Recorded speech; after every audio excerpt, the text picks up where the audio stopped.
Number 10, Mary I. So this is a ruler who could have reserved a place in common history as the first woman ever to be, the Queen of England. Instead, she is mostly remembered as Bloody Mary, a name she acquired because of her staunch and violent opposition to the Reformation. Look, the interwebs don't like the B word, so I had to spell it out. So I'm hoping you figured out what I was trying to say. The most controversial part of her reign was her religious policy. Despite promises a month into her rise to the throne that she would not pursue forced conversion of Protestants, Mary had leading Protestant churchmen imprisoned. She sought to reaffirm papal jurisdiction over England, and when the deal with Rome succeeded, the Heresy Acts were reinstated, which allowed for the burning of heretics. This sent a wave of fear through England, and around 800 Protestant nobles immediately fled the country. I wonder why. In February of 1555, the executions began.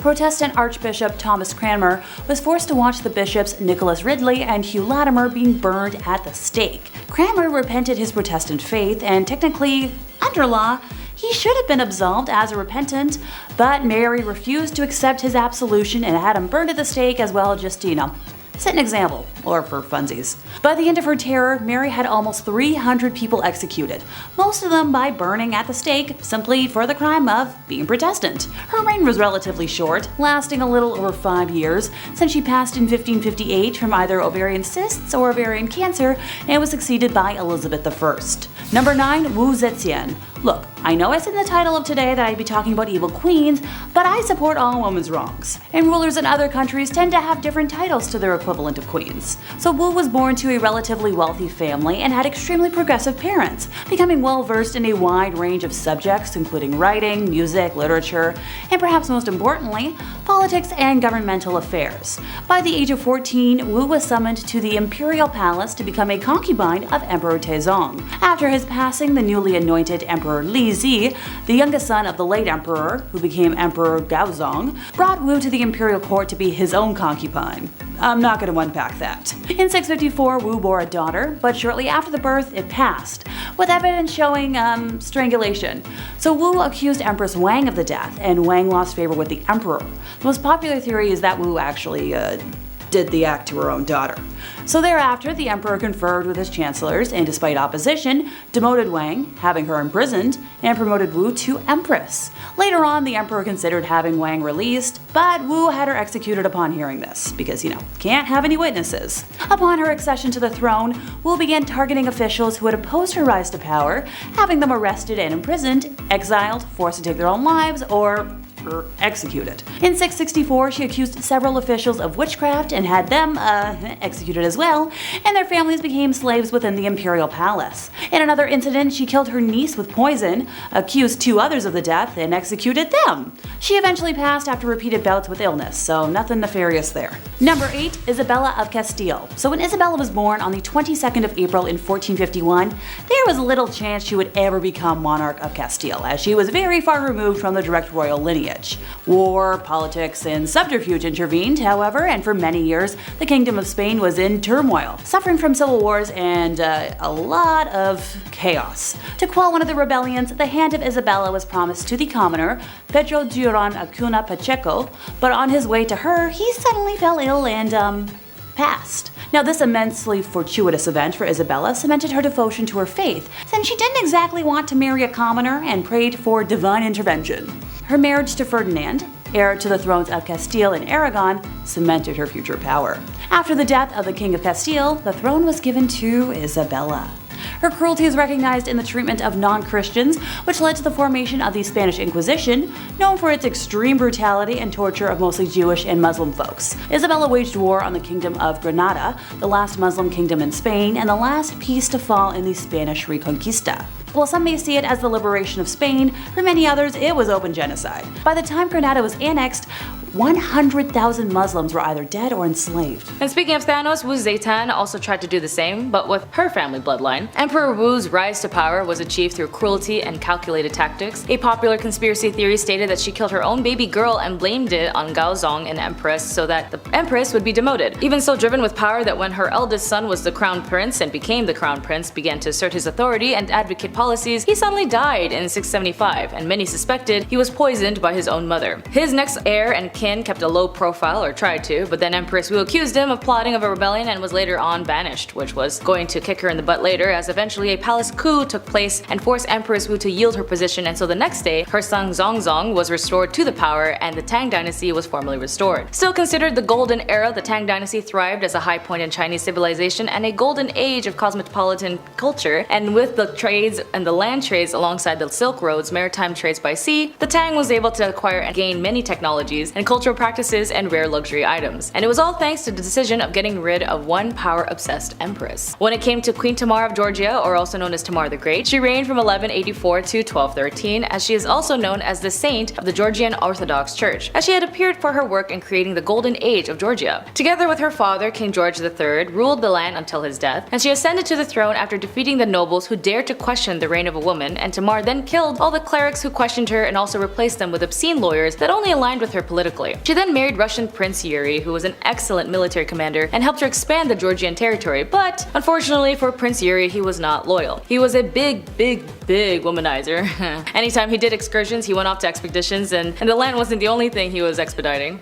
So Tamar found out and she banished him for breaking her trust and her heart. I mean, he did what he was set out to do, but you know, these princes ain't loyal. Elizabeth Bathri was a Hungarian noblewoman and alleged serial killer from the family of Bathri, who owned the land in the Kingdom of Hungary. Bathri and 4 of her servants were accused of tormenting and killing hundreds of young and old women between 1590 and 1610. During her arrest, it is commonly believed that Bathri was caught in the act of torment, and she was having dinner at the time. Most of the witnesses testified that they heard the accusations from others, but did not see it themselves. The servants confessed under torment, which is not credible in contemporary proceedings. See, the accusations of killings were based on rumors, and several authors have argued that Elizabeth Bathri was a victim of conspiracy. Similarly, during the Salem witch trials, many people insisted that they saw accused witches of flying through the sky, and clearly neither things happened and are possibly formed of mass delusion or self-interest lies. Historians are therefore extremely careful in how they treat the eyewitness account of this sort of given possibility and collective in reinforcing the delusions of Elizabeth of Bathri. And when it came to Laura Bullion, also known as the Rose of the Wild Bunch, was a female outlaw who ruled the association with the Wild Bunch Gang, a notorious group of American outlaws led by Butch Cassidy and the Sundance Kid during the late 19th and early 20th century. Laura Bullion was born in Knickerbocker, Texas in 1876, and her family moved to the mining town of Moab, Utah, where she grew up. Laura became acquainted with the members of the Wild Bunch, including Butch Cassidy, the Sundance Kid, and another bunch of notorious outlaws. She developed a romantic relationship with Kid Curry, a member of the gang, and Laura Bullion participated in various criminal activities with the Wild Bunch, including train and bank robberies. She was known for her sharp shooting skills and her involvement with the gang's illegal enterprises, and in 1901, Laura was arrested in St. Louis, Missouri with her involvement with a train robbery. Although she ruled the Wild West with a pistol and a keen eye for targets, she eventually was sentenced to 5 years in prison, but she only served for 3. After her release from prison, Laura Bullion decided to lead a more law-abiding life, where she lived in the assumed name in Memphis, Tennessee, working as a housekeeper. Laura Bullion then passed away in December 2nd, 1961 in Memphis, Tennessee at the age of 85, and her death went largely unnoticed by the public. When it came to Empress of Julia of Agrippina, she was one for the list as one of the most terrible mothers, as unnecessary rulers who ruled under the guise of power by using their child. Yes, Empress Julia Agrippina of Rome regularly tried to overthrow her son. Agrippina the Younger was an ambitious person as far as the Roman rulers go, and she was once the first Roman empress. Although she spent much of her early years trying to dispose her predecessors, she truly believed that she and her son had the birthright claim to the empire, and manipulated her uncle Claudius into changing Roman laws about familial marriage so that the two could wed. Claudius' demise had been surrounded by mystery, and some sources claim Agrippina killed him. Together with her son Nero, she ruled Rome from 49 to 54 CE. Eventually, Nero grew tired of her manipulations and forced her out of power. She attempted to organize political opponents against her son, and he himself had her expelled. Jiang Qing, Lady of China, also known as the Mother of Communism, also known as the Madame Mao, the Chinese Communist revolutionary and actress and major political figure, was the 4th wife of Mao Zedong. She ruled as one of the architects and members of the Band of Four at the top of the Communist Party, and oversaw the destruction of China's ancient culture, art, literature, and agriculture. And although some might see that maybe some of their actions were misled, I'm talking about the villages and tribes spread out throughout China that didn't have a choice in associating with the communist regime. Mao's government had led to the famine and death of over 500,000 people, although it may be noted even more, and Jiang's was accused of fomenting the widespread civil unrest that had gripped China during the Cultural Revolution, but she refused to confess her guilt. Instead, she denounced the court and the country's leaders, and she received a suspended death sentence, but in 1983 it was commuted to life imprisonment. In the end though, at the age of 77, she took her own life in the bathroom of a hospital, leaving a note.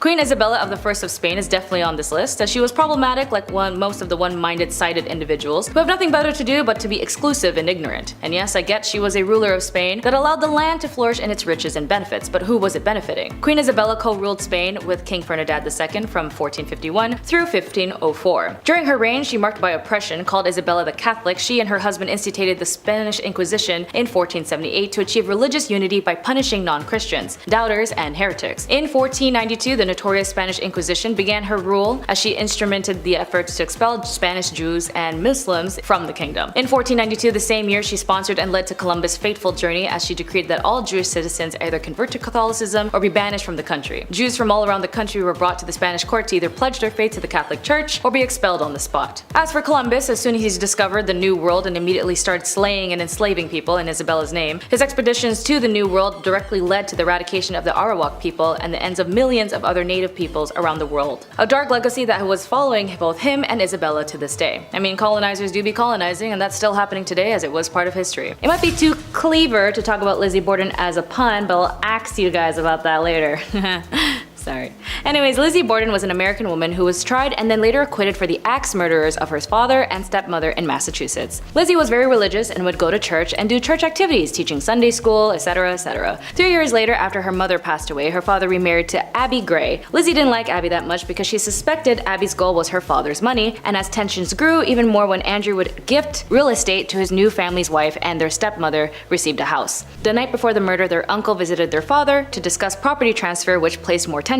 After the crime was committed, the police turned their attention to Lizzie as she gave conflicting testimonies within the day, and after many strange occurrences like her cleaning her dress and burning it up saying it was covered in paint, the town's suspicion of her drugging her father to sleep in order to whack him with an axe, overall the evidence was unclear and caused many controversial issues. However, the trial was later pushed away when another axe murderer similar to her father and her stepmom's case occurred 5 days prior. Still, the reputation of Lizzie and her sister's involvement was tarnished, and the suspecting evidence and accounts of that day remains unsolved. Number 9. Elsa Coke. Elsa Coke was a German war criminal who committed atrocities while her husband, Karl Otto Coke, was commanded at the Buchenwald in World War II. Because of the egregiousness of her alleged allegations, and her actions included that she had selected tattooed prisoners for death in order to fashionably create lampshades and other items from their skin.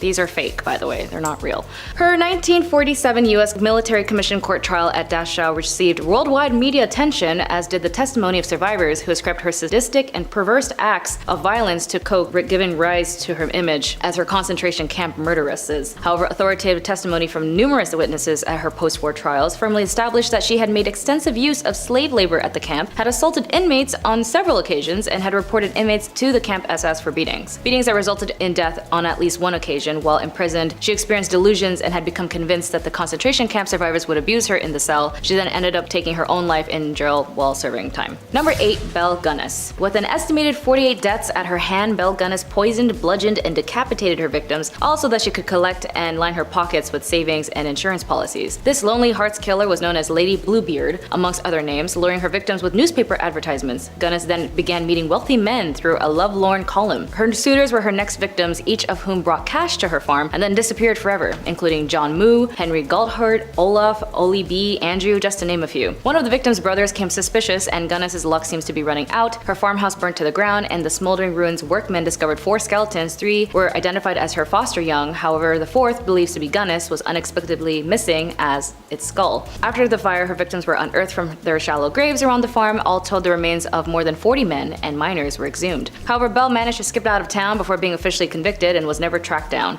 Her death has never been confirmed. Speaking from the bank, he'd spend on the people's taxes for meals, and he ate a lot. Henry was 6'2" in height and weighed approximately 200 pounds when he became the king. However, as years went by, Henry indulged much more frequently, and his weight went up to 320 pounds, and his waist measured up to 54 inches. He consumed about 5,000 calories daily, and Henry overweight to the extent that his body couldn't bear his weight anymore. A medical device was constructed to get Henry out of bed, and this device was assisted in getting him off his horse during the later years of his life. Henry became so obese as a result of not being able to exercise as much because of a bad jousting accident, which reopened and worsened a previous injury he had incurred earlier in life. At the time of his death, he weighed 400 pounds, and the measurement for his final set of armor showed that his waist expanded up to 58 to 60 inches in the last years of his life. He developed several health complications as a result, and during his last days he developed ulcers on his legs which were constantly opened and infected.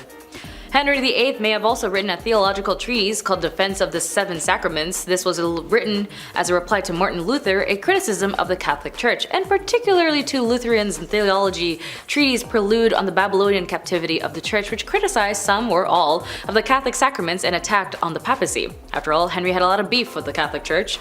Henry was excommunicated from the Catholic Church in 1538. Excommunication means refusing to give someone communion and disallowing them from being involved with the Church. King Henry VIII authorized the Great Bible, the first authorized edition of the Bible in English, to be read aloud in church, and it was completed in 1538 and went through revisions between 1540 and 1541. Between 1536 and 1541, Henry VIII disbanded monasteries, as we know had taxed the crap out of them, other Catholic religious houses, and appropriated their income. The monks who surrendered their rewards, while those few who resisted were executed, and Henry's last words were allegedly monks, monks, monks, as this seems pretty strange as at face value, but it makes more sense when you consider the dissolution of the monasteries. Now, I'm not talking about a specific body count when I say this, but which is pretty obvious of his outrageous relationships and the conquest of the male heir, even though throughout his rule he still kept this ruthless behavior, as Henry VIII ordered the death of roughly 72,000 of the English people through the capital punishment during his 38-year reign. Many of whom, including those monks earlier, were being members of the clergy or ordinary citizens and nobles who had taken part in uprisings and protests up and down the country. Victims of the king's reign were either executed by him or killed in his name. The category of the penalties were placed into three sanctions: heresy, treason, and denial of his royal supremacy as the head of the English Church.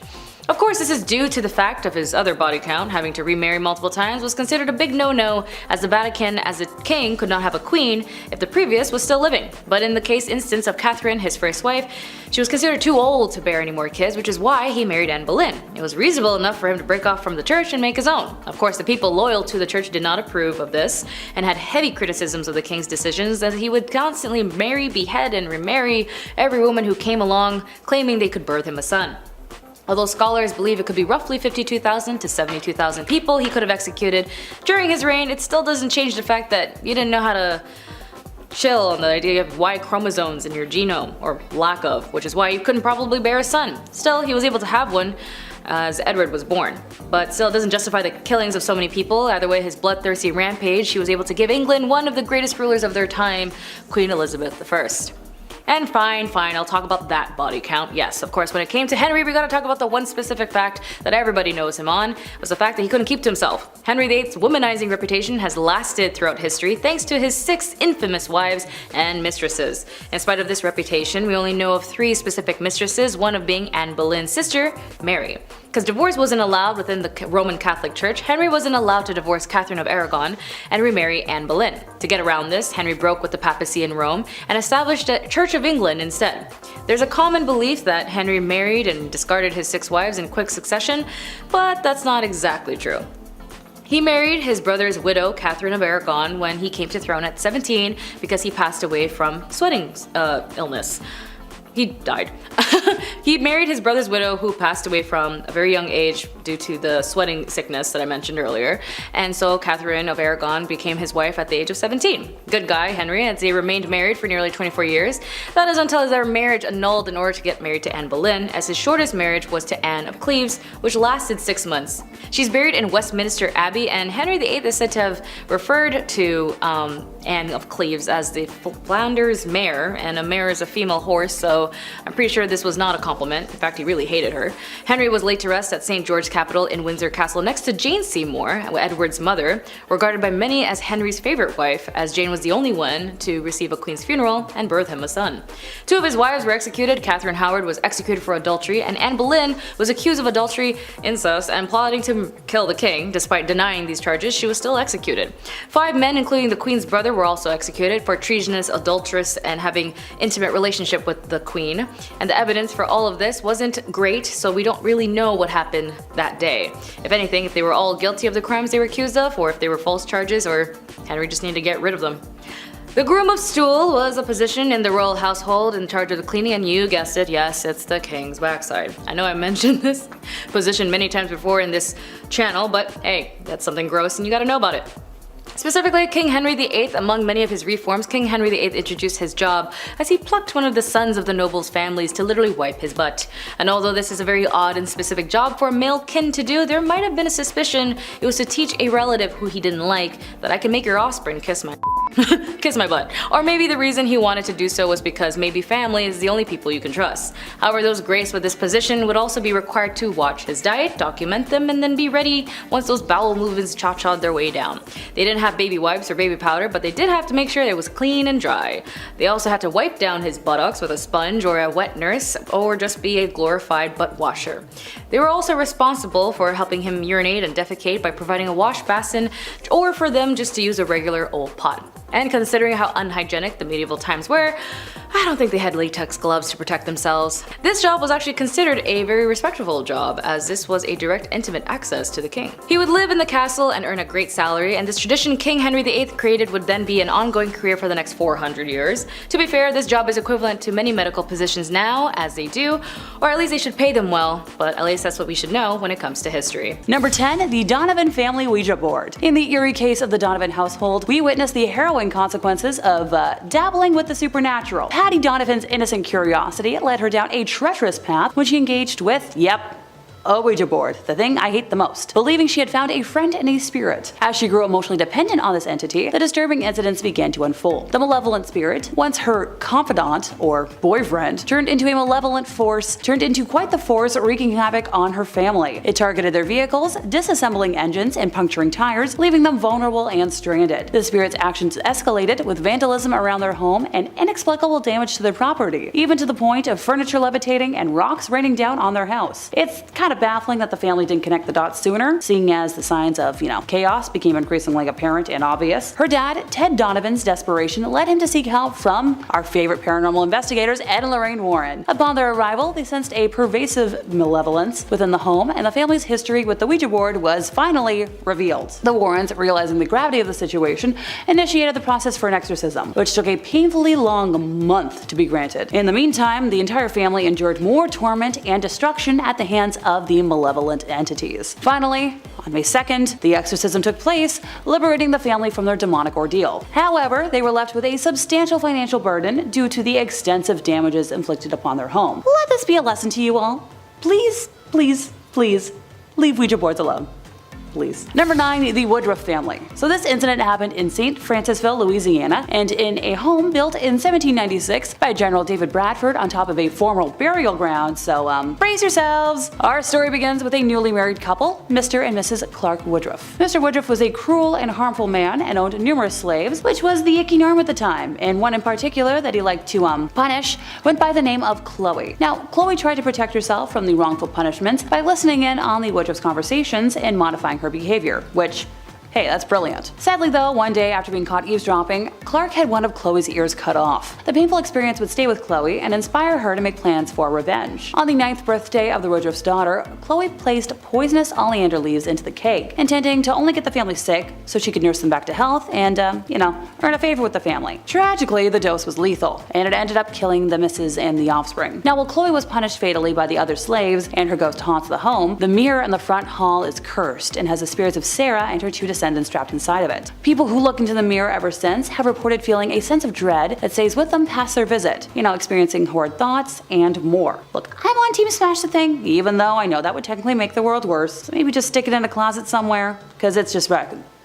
messing with every other family. Number 8. Annabelle. Am I biased because Annabelle has always been my favorite demonic artifact? Absolutely I am. Donna and Angie were student nurses and good friends who had decided to room together while in school, and for Donna's 28th birthday, her mom had gifted her a very large Raggedy Ann doll, something she was thrilled about. Hey, personally, I'd react the same way. Let the record know that I'm always down to accept gifts of dolls or plushies. Soon after adopting the precious doll though, Donna started to notice some weird behavior. She would leave Annabelle on her bed every morning behind her locked bedroom door, seeing her the same way with her arms and legs crossed, and would come home at night to Annabelle having moved rooms and in positions that weren't possible. She's described a few instances of the doll kneeling, and speaking from experience, stuffed dolls can't kneel without falling for more than a few seconds. Donna and Angie then started finding notes left throughout the apartment, written on parchment paper in red pen, two things they didn't own. When Donna's boyfriend Lou started criticizing the doll, unexplainable handprints and scratches began appearing on his body. And that's when the girls made the decision to call a priest, who then brought in Ed and Lorraine Warren. They were able to calm down the entity enough to remove it from the home and transport her to the museum, where she resides to this day, but not without a couple of, chaos events over the years. Number 7. Countess Elizabeth Bathri. I don't know if you've seen the tales of Snow White and how there was this once evil queen who yearned for eternal beauty, but like all fairy tales come from the stem of truth. Countess Elizabeth Bathri was a Hungarian noblewoman who was an alleged serial killer from the family Bathri, who owned a land in the Kingdom of Hungary. Bathri and 4 of her servants were accused of torturing and killing hundreds of young and old women between 1590 and 1610. During her arrest, it is commonly believed that Bathri was caught in the act of the torture, but the reality was that she was just having dinner. Most of the witnesses testified that she had heard the accusations from others, but did not actually see it themselves. The servants confessed under torture, which is not credible in contemporary proceedings. The accusations of the murder were based on rumors, and as there is no documents to prove that anyone in the area complained about the Countess, in this time period, if someone was harmed or let's say someone stole something, a letter would be written out as a complaint. Several authors have argued that Elizabeth Bathri was a victim of conspiracy. Similar during the Salem witch trials, many people insisted that they saw the accused witches flying through the sky. Clearly neither thing happened and are possibly a form of mass delusion or self-interest lies. Historians are therefore extremely careful in how they treat eyewitness accounts of this sort, given the possibility for collective and self-reinforcing delusions. Number 6. Dorothea Helen Pente. Dorothea Helen Pente was an American convicted serial killer, and in the 1980s she ran a boarding house in Sacramento, California, and murdered various elderly and mentally disabled boarders before cashing their social security checks. She paid each of them monthly spendies, but then kept the remaining for what she claimed were expenses for the boarding house. Puente's boarding house was visited by several parole agents as a result of previous orders for her to stay away from the elderly people and not to handle government checks. Despite these frequent visits, she was never charged with anything. Neighbors began to grow suspicious of Puente when she stated that she adopted a homeless man named Chief to serve as a handyman. She had Chief dig the basement and remove soil and garbage from the property, and Chief then put in a newly concrete slab in the basement before he too mysteriously disappeared. In November 1988, another tenant in Puente's house, Alvaro Montoya, disappeared, and after he failed to show up for his meetings, his social worker reported him missing. Police arrived at Puente's boarding house and began to search the property. They discovered recently disturbed soil and were able to uncover 7 bodies in the yard. When the investigation began, Puente was not considered a suspect, and as soon as the police let her out of their sight, she basically fled to Los Angeles, where she visited a bar and began to talk to an elderly pensioner. The man recognized her from the news, and then he called the police, and she was charged with 9 counts of murder and was sentenced to 2 years of life. She died at the age of 82 and had always insisted all of her tenants died to natural death.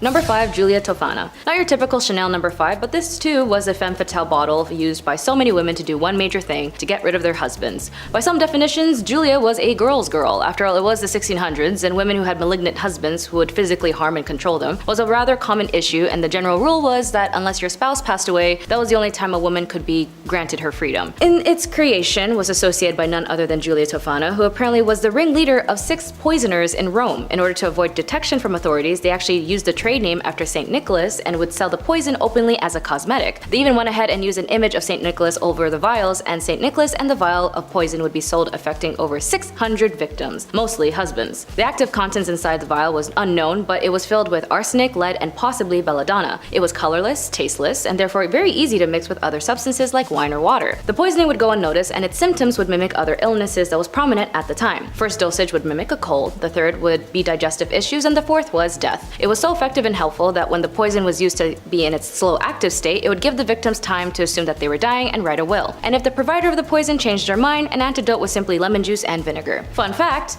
Mozart at one point was poisoned using aqua tofana, but apparently he himself started this rumor. And if you knew anything about Mozart, he was the Bugs Bunny level type of troll. Number 4. Bonnie Nettles. As cult leaders go, most women of cult leaders were subject to follow their male counterparts. As for Bonnie Nettles, she was the co-founder and co-leader with Marshall Applewhite of the Heaven's Gate New Religious Movement. Although she was registered as a nurse and was married to a businessman named Joseph Nettles, she actually lived a relatively normal life. However, according to the New York Times, she began attempting to contact deceased spirits by conducting regular seances, and came to believe that the 19th century monk named Brother Francis frequently spoke with her and gave her instructions. She also visited multiple fortune tellers who told her that she would soon soon meet a mysterious man who was tall with light hair and fair complexion, descriptions that were very close to Marshall Applewhite's appearance. It was unclear how they met, but after Nettles did an astrological reading for Applewhite, they had an instant spiritual connection. Nettles and Applewhite established Heaven's Gate together as equals, with Nettles running the group and Applewhite speaking for her. Nettles claimed to have communicated with aliens about the next level and told Applewhite to tell their followers. When Nettles died from cancer, the mass followers of Heaven's Gates would then follow through by culminating to take their own lives in 1997. Number 3. Eileen Woos. On a bit recent note, you may or may not have heard in this case in the news, but Eileen Woos was a convicted serial killer as she targeted only men as an adult worker. She had up to 7 victims and would target specifically motorists, men who she would meet as a hitchhiker. Her story begins when her mother at the age of 14 married her father at the age of 19. After 2 months of having Eileen, her parents divorced and left her with her alcoholic grandparents who were also malicious in their care. Eileen would then do adult work as a minor once her grandfather kicked her out to live in the woods at the age of 15, and she tried to take her own life multiple times, all failed attempts, and until she met the love of her life, Tyra Moore, in the late 80s is when she would continue a string of crime. While she was incarcerated at the Florida Department of Corrections BCI death row for women, she tried to appeal to the US Supreme Court, which was later denied, and at that point she dismissed her legal counsel and terminated all pending appeals. She would then go off and say, "I killed those men, I robbed them cold as ice, and I'd do it again too. There's no chance in keeping me alive or anything, because I'd kill again. I have hate crawling through my system. I'm so sick of this she's crazy stuff. I've been evaluated so many times. I'm competent, sane, and I'm trying to tell the truth. I'm one who seriously hates human life and would kill again." After extreme mistreatments she suffered while imprisoned and the inhumane management given to her by her officers, in her final interview she turned to the interviewer and said, and also paraphrasing due to censorship, "You sabotaged me, society, and the cops and the system. An attacked woman got executed and was used for books and movies and so on." Her final on-camera words were, "Thanks a lot, society, for railroading my ass." She was later executed by lethal injection. Number 2. Pearl Fernandez. Again, although this case is one of a very recent event, it still marks as a notable case in the issues that lie in the legal forms, and the protections of minors, and the lack of involvement of CPS. Pearl Fernandez, you may or may not know, was the mother of Gabriel Fernandez, who passed away in Pearl and her boyfriend Usaro's custody. According to The Atlantic, Pearl Fernandez and her boyfriend shot Gabriel with a BB gun, tortured him with pepper spray, beat him with a baseball bat, and forced him to eat cat feces. All injuries pointed to severe psychological and emotional distress endured over a long period of time. It was not one-time event that led to Gabriel's death, it was months of torture. A judge rejected her remorse, stating that Pearl's actions were horrendous and inhumane and nothing short of evil.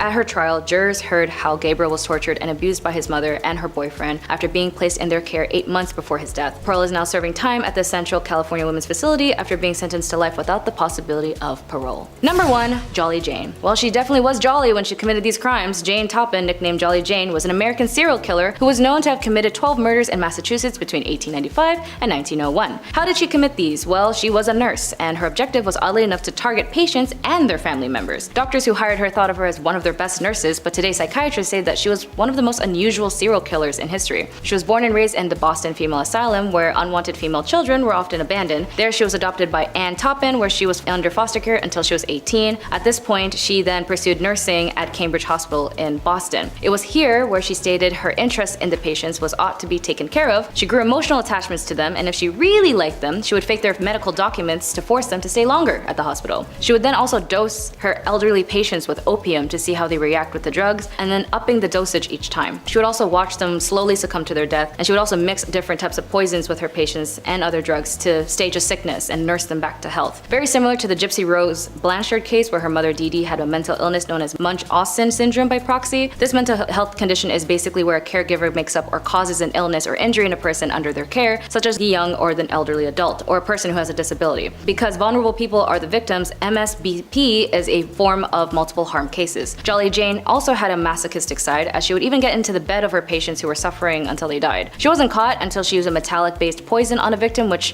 finally sparked an investigation. In a court 1902, Toppin was found guilty, and then she told her attorney that she actually killed more than 100 people and even got in beds with more of her victims. She was sentenced to stay at an asylum, stayed there until her death. Number 10, the oldest profession in history. Alrighty folks, we're kicking off today with a nice dose of internet no words, so bear with me here. If I sound convoluted, you know why. The Middle Ages in Europe witnessed a universal paradox of tolerance and condemnation with regards to the selling of one's body services.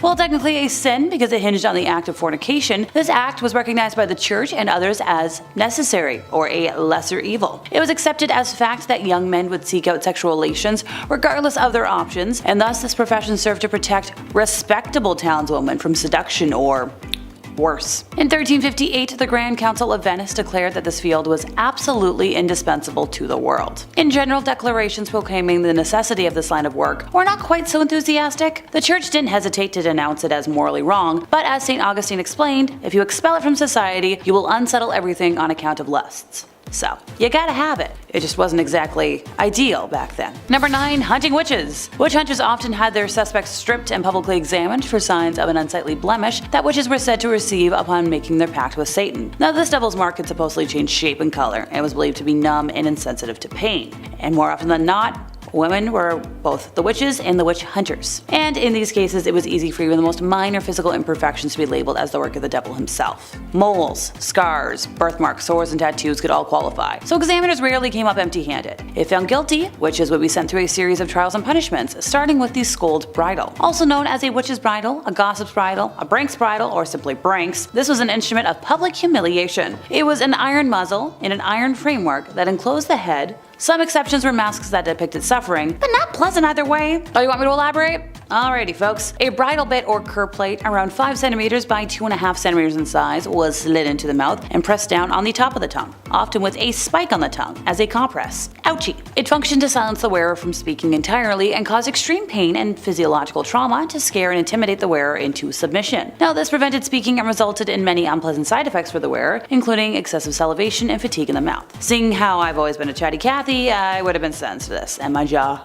hurts thinking about it. The wearer was then led around the town by a leash, and for extra humiliation, a bell could also be attached to drawing crowds. It was used as corporal punishment for other offenses, notably on female workhouse inmates, and the person to be punished was placed in a public place for additional humiliation, and who knows what else. I'm sure you can put 2 and 2 together. There's things I cannot say. Number 8. Bathing in what now? Aptly named the Bodd Countess, Elizabeth Bathri was a Hungarian noblewoman and was one of the most prolific female serial killers of her time. At the end of the 16th century and beginning of the 17th, she tormented and killed up to 650 young women at her castle in what now known as Slovakia. The macabre nickname came from her apparent tendency to bathe in the redness of her victims, as she believed it would help her maintain her youthful looking skin. I'll stick to my Epsom salts and the occasional bath fizzy. Oh, and my cleansing routines. Look, I swear my one cleanser from the ordinary might look suspicious, but it's not human redness. I just play a vampire professionally, folks. I'm not an actual one.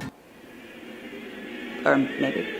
Number 7. Robert the Evil Doll. Hey, for starters, this doll only looks vaguely human. His nub of a nose looks like a pair of pinholes, and he's covered in brown little nicks, like scars. His eyes are beady and black, and combined with his malevolent smirk, it's terrifying to look at. Clasped in his lap, he's holding his own toy, a dog with disproportionate eyes and a too big tongue falling out of its mouth. The doll originally belonged to Robert Eugene Otto, an artist described as, well, eccentric. Neighbors of Robert used to hear him having a conversation with the doll, and this continued into his adult years. He brought it everywhere, and talked about it in the first person as if it weren't a doll, which I know, might sound kinda batty, but it's the best way to deal with cursed objects. Trust me, I'm talking from experience. The doll remained stored in the Otto family home until Robert passed away in 1974. After his death, a couple bought the house, and their 8-year-old found the doll in the attic. The young girl often claimed that the doll was trying to kill her, and it's now on display in a museum in Key West and is still believed to curse people. His last caretaker before the museum experienced him disappear and reappear as he pleased, along with hearing footsteps and giggling in the attic. Some claimed Robert's expression changed when anybody badmouthed Otto in his presence. Oh, and he's been responsible for a few car crashes, some divorces, and broken bones. So, good Robert, good doll, please. I don't need to be cursed. My life's crazy enough as it is. Number 6. Another Ouija board incident. The story of Mark and his family's eerie encounter with a cursed Ouija board infested home in Australia is nothing short of a supernatural roller coaster. At first, subtle signs emerged, like their dog's reluctance to enter the house, which was dismissed as, a mere adjustment to the new environment. But things quickly escalated. Mysterious flooding in the laundry room, shattered light bulbs, and an overwhelming sense of unease in certain areas of the house signaled something far more sinister. The disembodied laughter, shuffling feet, and phantom voices only intensified their torment. Even visiting relatives experienced the unnerving phenomena firsthand. What's truly chilling is the revelation about the previous renter's involvement in seances and a messy divorce, possibly leaving behind a trail of spiritual chaos. Possibly. Maybe. Mark's mother's decision to consult a local pastor led to a grim revelation of multiple demonic entities lurking in their home. As the supernatural disturbances grew unbearable, the family decided to take action. The mom's brave confrontation with the paranormal, reading Bible verses aloud, was met with the spirit's fury, resulting in potential poltergeist activity. The climax of this terrifying tale came when the youngest member of the family miraculously survived a fall from an open window. This event was the final straw, prompting them to flee the cursed house without looking back. Once again, not to sound like a broken record, leave Ouija boards alone.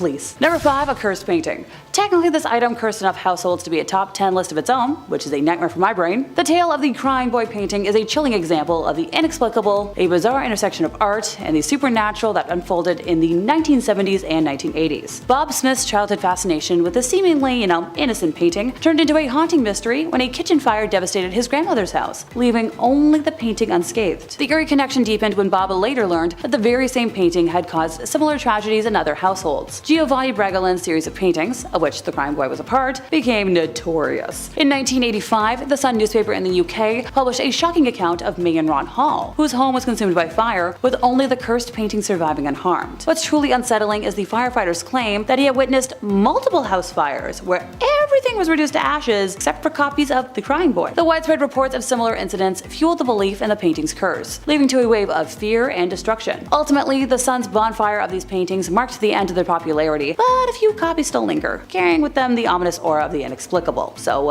if you have one, burn it. Number 4, a Conjuring Book. In this perplexing case, the Foster family found themselves entangled with quite the evil artifact. Yep, a book to conjure evil things that, if you haven't guessed it already, brought malevolent forces into their home. The eerie events began when Lorraine Warren received a mysterious call from a Mrs. Sandy Foster in the middle of the night, only to have the phone connection mysteriously severed. The following day, Lorraine visited the Fosters and learned of the disturbing occurrences plaguing their household. Meg, the daughter, had unwittingly invited dark spirits by dabbling in the occult, and the family experienced a series of terrifying events. I'm talking the classic: faucets turned on by themselves, phantom footsteps echoed throughout the house, and strange lights and sounds plagued their nights. So, go Ed and Lorraine, they stepped in to confront the menacing presence. They discovered that Meg's bedroom was a hub of occult activities. Quite the hub of occult activities, containing black conjuring candles, occult vestments, and ritual books. Ruh-roh. They sealed the room, removing the sinister artifacts, and as they worked to dispel the evil, they encountered a chilling telepathic feeling of dread and an inexplicable force preventing them from ascending any kind of stairs. Despite these challenges, Ed and Lorraine persevered. With holy water and prayers, they successfully cleansed the house of the malevolent entities. The case serves as a haunting reminder of the dangers of dabbling in the occult and potential consequences of summoning forces beyond human comprehension.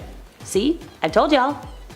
Don't summon beings. Number 3, the Snedeker family rosary beads. As you might have expected, this true story begins in the witching hour, in the wee small hours of the morning. One night, very late at night, Ed and Lorraine were contacted by the family, who had just moved into a house on Meriden Avenue in Southington. Specifically, the mother of the family unit and a niece who came to stay with the family were on the phone. What they found and thought they bought was a big and seemingly welcoming home. But what they didn't know was that it was a former funeral home. Oh, and fun fact, the morticians at the funeral home were allegedly involved in necrophilia, or performing schmex acts with corpses. What used to be the showroom for the coffins was now the young person's room, and just down the hall from that, the place where the bodies were prepared for viewing. So the young boys were the first to start talking about the things that they had seen and experienced, saying they were terrified, and the parents chastised them at first for it, but they were so scared they started sleeping on the floor in the living room. Among the sounds the boys would hear were the sound of chains pulling the coffin upstairs. Only thing was, there was no more coffins. So the woman who called the Warrens were terrified, and with the niece in a small bedroom in the back of the house, and the covers on her bed were levitating around her, like there was a fan blowing them around.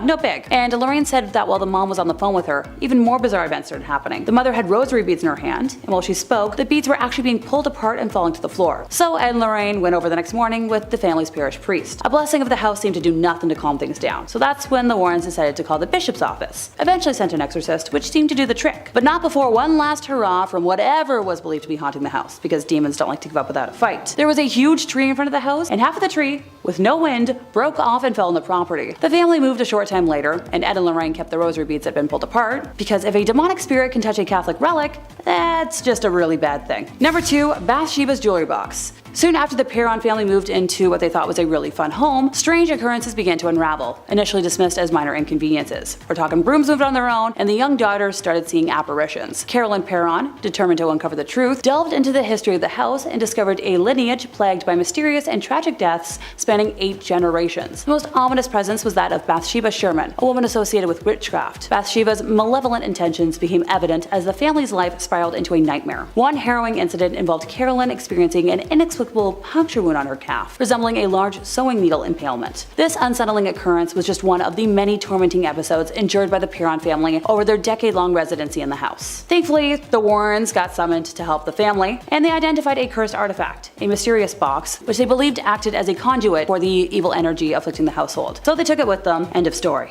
Thank goodness. Number 1. Don't open the box. In Jewish folklore, a dibuk is an evil spirit. Supposedly, a Holocaust survivor accidentally summoned the demon while using a homemade Ouija board, but managed to trap it inside a wine cabinet. Kevin Mannis bought the box at an estate sale in 2001 and immediately started having nightmares about an evil hag. Ditto for the friends who stayed with him. He gave the box to his mom, who suffered a stroke on the same day, and later owners have also claimed that the scary thing has appeared in their nightmares as well. Thankfully, at some point, the owner contacted local rabbis, sealed the demon back in the box, and then hid it from the world. Thank goodness. Number 10. Ted Kazinski. As a young man, Kazinski was a mathematic prodigy, and at Harvard University, he underwent psychological experimentation designed to harm and humiliate subjects, which may have been part of the CIA's mind control program, aka MK Ultra, as he began to have a promising career at UC Berkeley, then suddenly resigned and retreated to the wilderness, determined to fight industrialization and the destruction of nature. Between 1978 and 1995, he mailed and delivered explosives to targets of tertiary institutions and aviation companies across the country, killing at least 3 people and injuring 23. The FBI dubbed him the University and Airline Bomber, leading to the nickname the Unabomber. A manhunt finally caught Kazinski in 1996, after which he was given 8 life sentences. Number 9. Henry Kissinger. Considering he was a very notable figure in American politics, his choices in regards to political American policies involving foreign affairs were extremely costly and disregarding of human life. When the Vietnam War exploded in 1955 and lasted till 1975, it had been noted that it was America's longest and most expensive war that had occurred in that era. At this time, there had been at least 4 noted US presidents, and Henry Kissinger acted as a Secretary of State for both Nixon and Ford. In regards to the conflicts between the North and the South Vietnam over the control of which mega empire would rule, this side more in Asia, whether the USSR in the North, Americans in the South, that backing that could have technically liberated the South Vietnamese was costly, as it was noted to be up to another potential $700 million. But Kissinger, despite him stating in reports he wished Congress approved his call to liberate the South Vietnamese, he happened to also make deals behind closed doors with their leaders, sacrificing them for the US POWs held hostage in the North. But also considering it was expensive and they needed oil, the Middle East were having conflicts after the Nakba that occurred in Palestine, how the colony Israel had taken over lands, and in order for the US to get oil, Kissinger had to write to Israel to release some of the land so that they colonized back to the Arab nations so that the US could get oil to continue their war in Vietnam. But the sympathy towards the South Vietnamese dwindled, not just economically but socially, when people went into the streets yelling for the government to stop funding this war, killing civilians, not just American young men forced into the war and developing PTSD later, but the hundreds of thousands of innocent Vietnamese that had also died. Kissinger had the gall to also say to President Ford in a quote, "If you do that, the American people will go in the streets again," and referring to the Vietnamese, "Why don't those people die faster? The worst thing they can do is linger on."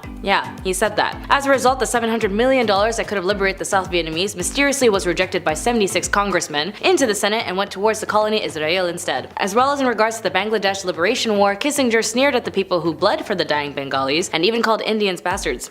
Nice guy. Number 8. Harvey Weinstein. For sure, this guy is pretty new for the history books, but he will for sure be mentioned in law books in regarding to blackmailing, coercion, and so much more messed up stuff like physically harming and harassing women and threatening their career. As a former Hollywood film producer, he became the center of a high-profile criminal case that brought attention to issues of harassment and physical harm in the entertainment industry. The allegations against Weinstein were a catalyst for the Me Too movement, a social media campaign encouraging survivors of harassment and harm to come forward with their experiences. The movement shed light on the widespread issues of misconduct in various industries. Weinstein faced a high-profile trial in New York in early 2020, and the trial included testimony from multiple women who accused him of misconduct. On February 24, 2020, Weinstein was then convicted of physical non-consensual harm in the 3rd degree and criminal act in the 1st degree. He was then acquitted for more serious charges, including predatory harm. Number 7. Catherine de Medici. I'm chuckling, but I'm glad my obsession with rain in high school is about to come in handy. So serving as the Queen of France from 1547 to 1559, Catherine had enormous political sway over her sons, the French kings Francis II,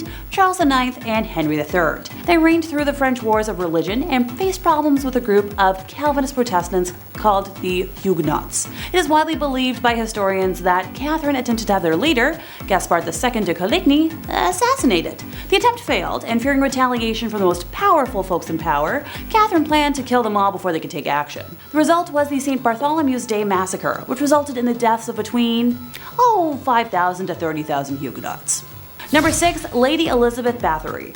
Born in 1560 on a family estate in royal Hungary, Elizabeth was of noble lineage and privileged with education, wealth, and a lofty social rank. Her first taste of the morbidly bizarre was introduced to her during the early years of her life when she suffered seizures which might have been epilepsy. Treatment at the time for such bouts included feeding the patient human redness and bits of skull from a non-sufferer. She bore witness to brutal punishments and executions carried out by her father's officers and was influenced by family members involved with Satanism and witchcraft. When she was barely in the double digits of age, Elizabeth was engaged to Count Ferenc Nadasdy, who she later married. Her husband spent much of his time away from home fighting the Ottomans, leaving Elizabeth to run the estate. Her sadism became more pronounced as time wore on, and upon the death of her husband in 1601, her vicious crimes escalated. Most of her victims were girls around the age of the time she got married, and were usually the daughters of lesser gentry who had been sent to court to learn etiquette. Her favorite punishment methods including using pins to stick under her victims' fingernails and covering her victims in honey and leaving them out to be eaten by ants and other insects. Other methods included whipping her victims with nettles and frequently burning body parts, especially genitalia. After burning her victims, she would dump them in icy water. Many of them were punished to the point of death, some of whom were buried in unmarked locations, and some sources even claim she engaged in people munching, making that her darkest secret. Elizabeth and a few of her servants were eventually arrested in 1610, and her accomplices were put on trial in 1611. With over 300 witness accounts and numerous testimonials, a guilty verdict was assured. A servant girl who claims to have seen evidence in Elizabeth's private books stated that her victims were around 650 folks. The accomplices were sentenced to death, and Elizabeth was confined to a bricked-up room with slits for air and delivery of food. She was found dead a couple years later. Number 5. Marie Antoinette. So France's queen between 1774 and 1792 was Marie Antoinette, who was, the last queen before the French Revolution. She had quite the reputation for splurging on expensive things and found herself in quite a few scandals. One in particular was the affair of the diamond necklace. So Countess de la Motte, a young lady, pretended to be the queen's friend and entered the French court in 1785. She fooled a high society member into believing that Antoinette loved him. She even hired a buy-selling worker and disguised her as the queen and convinced the man that Marie wanted to purchase a diamond necklace. The jewelry cost around 1,600,000 livres then, which is almost $12 million today. The money was never paid, and the queen had no clue about what had taken place. But even though she was innocent, the public still despised her. Granted, she's mostly known for her infamous dialogue. When French subjects could not afford bread, she said, "Let them eat cake," which fueled the French Revolution and ultimately led to her execution. Number 4. Queen of Castile. So Juana la Loca was the Queen of Castile from 1504 to 1516, and she suffered from various mental disorders. After her husband passed in 1506, her father buried his body. However, Juana used to open the tomb and caress her husband's dead body, and ultimately she ordered the body dug out and kissed her husband's feet. Additionally, she would carry his coffin everywhere with her, and actually kept it under her bed. Years later though, she eventually allowed his burial outside her window. Look, I just keep weird dolls under my bed. Number 3. Maria Eleonora of Brandenburg.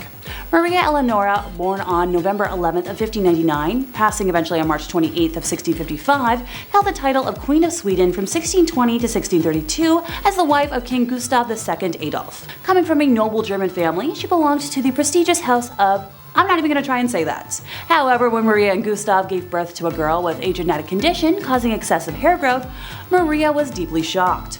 The unexpected appearance of her daughter, combined with societal beauty expectations, pushed Maria to her limits. She considered her daughter ugly and refused to care for what she perceived as a monstrous creature. When Gustav died when Christina was only, this many years old, Maria blamed her for his death. For over a year, Maria subjected Christina to very harsh punishment, confining her to blacked-out, darkened rooms to mourn her father in solitude for very extended periods, even placing her father's open casket in Christina's room and demanding she sleep next to it, which that's way too morbid, even by my standards. Maria's mental state deteriorated, eventually leading to Christina's removal from her custody. So, thank goodness for Christina. Number 2 is Sixty the Dragon Lady. So the story of her rise to power is a remarkable one. Born at a time when Chinese women were politically invisible, this lady managed to acquire enormous political influence by exploiting her position as a royal concubine, engaging in court intrigues and manipulating those around her. By the end of the 1860s, she had become the most powerful individual in China. Her will and her reach even exceeded 2 male emperors, who she frequently bypassed or overruled. Now, she was originally born Lan Kuo in 1835, the daughter of a minor Manchu official, and at age 15 she was selected as a potential concubine for the emperor and relocated to the Forbidden City. She was elevated to the status of concubine officially by age 18, eventually giving birth to the emperor's only son, Zetan, a feat that earned her another promotion in the palace hierarchy. The emperor died in 1861, and shortly after the disastrous Second Opium War, left the throne to his only son. So as the mother of the reigning emperor, Cixi was given the courtesy title Dowager Empress. So by this point, the empress had become quite adept at manipulation, palace intrigues, and power games. Through forged evidence and false testimony, she engineered the arrest of the 8 ministers, 3 of whom were later executed. With the regency council gone, the empress became the de facto regent for the duration of her son's reign, until his early death from smallpox in 1875. The empress was instrumental in the succession, choosing her young nephew Zetan, who was crowned as emperor. So once again, this Dowager Empress acted as regent to the infant emperor, this time in a more formal capacity. 12 years into the young emperor's reign, our empress moved to the summer palace in Beijing, and surrounded by a network of informants and advisors, doted on by loyalists and conservatives in the bureaucracy and military, she continued to exert enormous influence on appointments, policies, and matters of state. Stories of the empress's extravagance are prevalent, since it has been claimed that she regularly increased her personal and food allowances, that she withdrew gold and silver from dwindling national reserves, and spirited millions of pounds offshore into bank accounts in London. Other tales of her exorbitant spending include her decision to spend 10 million silver taels, some set aside to rebuild the Chinese Navy, on the renovation of one of her palaces. Another rumor claims that 3,000 ebony boxes were needed to restore her jewelry collection. Number 1. Agrippina the Younger. So Julia Agrippina, also referred to as Agrippina the Younger, was a Roman empress from 49 to 54 AD, the 4th wife and niece of Emperor Claudius and the mother of Nero. After the death of her first husband, Agrippina tried to make shameless advances to the future emperor Galba, who showed no interest in her and was devoted to his wife. On one occasion, Galba's mother-in-law gave Agrippina a public reprimand and a slap in the face before a whole bevy of married women. She was one of the most prominent women in the Julio-Claudian dynasty, functioning as a behind-the-scenes advisor in the affairs of the Roman state via, the powerful political ties. She maneuvered her son Nero into the line of succession, and Claudius became aware of her plotting, but died in 54, and it was rumored that Agrippina poisoned him. She exerted a commanding influence in the early years of Nero's reign, but in 59 she was killed. Both ancient and modern sources describe Agrippina's personality as ruthless, ambitious, violent, and domineering. Maximillian Robespierre. It is pretty well known conception when it comes to the French. Riots, protests, and petitions and revolutions are pretty coherent. Every time the citizens of France are pissed off about something, you can guarantee they'll be on the streets and ready to go. But when did this start? Well, in 1789, when King Louis XVI needed more money, he failed to raise taxes, and when he had called a meeting with the State General, a man named Maximillian Rosier came about after he was inspired to become a political advocate for the revolutionary cause, especially since the fact that he defended the will of the people with such conviction that he was nicknamed the Incorruptible at the time. But as always, when it comes to political leaders, that title can only last for so long. Because the idea and title of being such a sudden spokesperson for the people entered his head, he concluded that those who opposed him also meant opposing the people, which again wasn't true. Just because you're a spokesperson for the people doesn't mean you represent all the people. As political leaders and representatives, your role is to listen to the people even if individually they criticize you. You still need to take into consideration for effective leadership. And although we can get into the deeper details, eventually after hundreds and thousands of people died, and successes of committees and policies, the Republic was still in danger as Maximilian commented on criminals disguising themselves as patriots. In summary, the use of the guillotine was used about 16,594 times, and in the end, victims of the massacres were noted as they were caught in the crossfires of the patriotic bloodshed. In the end, his quasi-dictatorship obsession came to the end when he himself, Maximilian, was also guillotined. Number 9. Beverly Ellett. Like all ordinary people, it all starts with a specific moment in time where a switch is flipped and you no longer see yourself as the bad guy, or if there's a sense of self-awareness, maybe you do know but you just can't stop. In the cases of Beverly Ellett, she was actually always into the idea of taking care of somebody, and when she was young she had the tendency to practice medical stuff, like play a nurse or do gauzes and cast. But it wasn't in a form of, oh I want to learn how to be a nurse, it was more so of like, hey I'm hurt, can you pay attention to me kind of thing. Even to the point the obsession and desperation of being paid attention to would lure her to causing inflictions onto herself and then convince her own doctor to even remove her healthy appendix. She then left school and at 16 took a course in nursing, as this was in 1968, so everyone was just doing things very early on.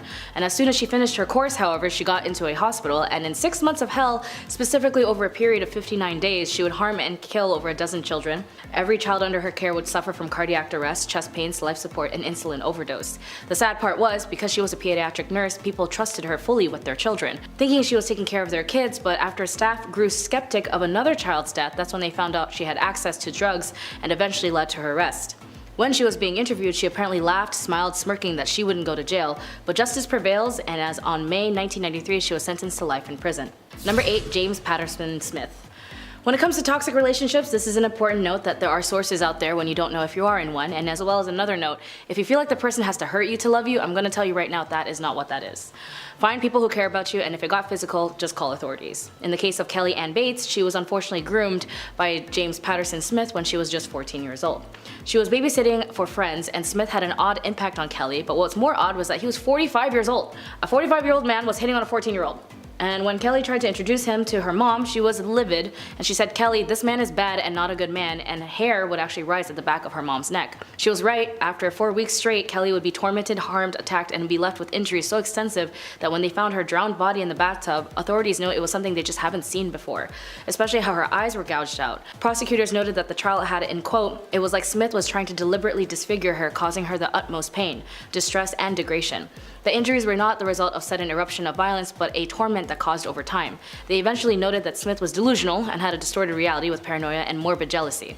It only took the jury only 1 hour to sentence the man to life. Number 7. Serfdom. In most Middle Ages communities, the king technically owned all the land in an area. He would lease it out to noble barons in exchange for an oath of their loyalty, and then these nobles had the freedom to govern their land and impose taxes as they pleased. Yeah, as you can expect, they were pretty brutal about it. This privilege for the few landed barons came at a great cost to the serfs. Now this was the poor mass of people who had no land and no rights. They were essentially treated as slaves by the local nobles, and they toiled on the land and brutally worked 6 days a week from dawn until dusk. Per the feudal system, they were forced to produce crops, raise livestock, and offer some value, to pay their liege lord for the use of the land. And the grind never ended. If you were born into the lower class, it was extremely likely you would remain there for your entire life. There was no social mobility or opportunity to work through one's birth position. Instead, the poor, unwashed masses simply kept working hard and toiling away with no chance of ever improving their lives. If that's not evil, I don't know what is. Number 6. Getting married way too young. Yeah, medieval females obtained the status of married woman very early. At the age of a girl reached the age of majority and was entitled to marry. Now, in this scheme of things, the choice of her future husband was based entirely on her parents' will. No wonder a marriage sanctioned by the law of the church turned out to be a nightmare for many wives. Under civil law, a husband was permitted to moderately physically harm his wife. Actually, a medieval tradition advised a husband to treat his wife as a pupil.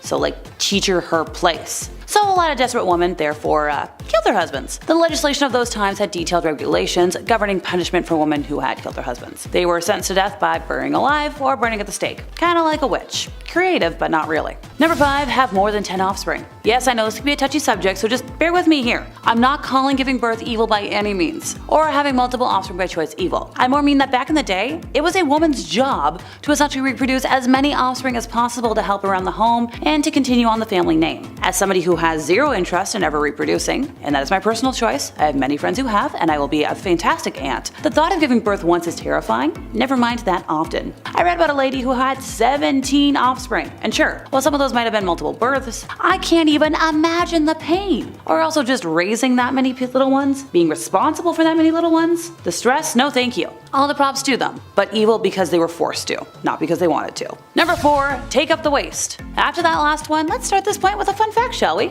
So the British word for toilet, loo, derives from the French gardez l'eau, meaning, watch out for the water. Gardez l'eau, je parle français.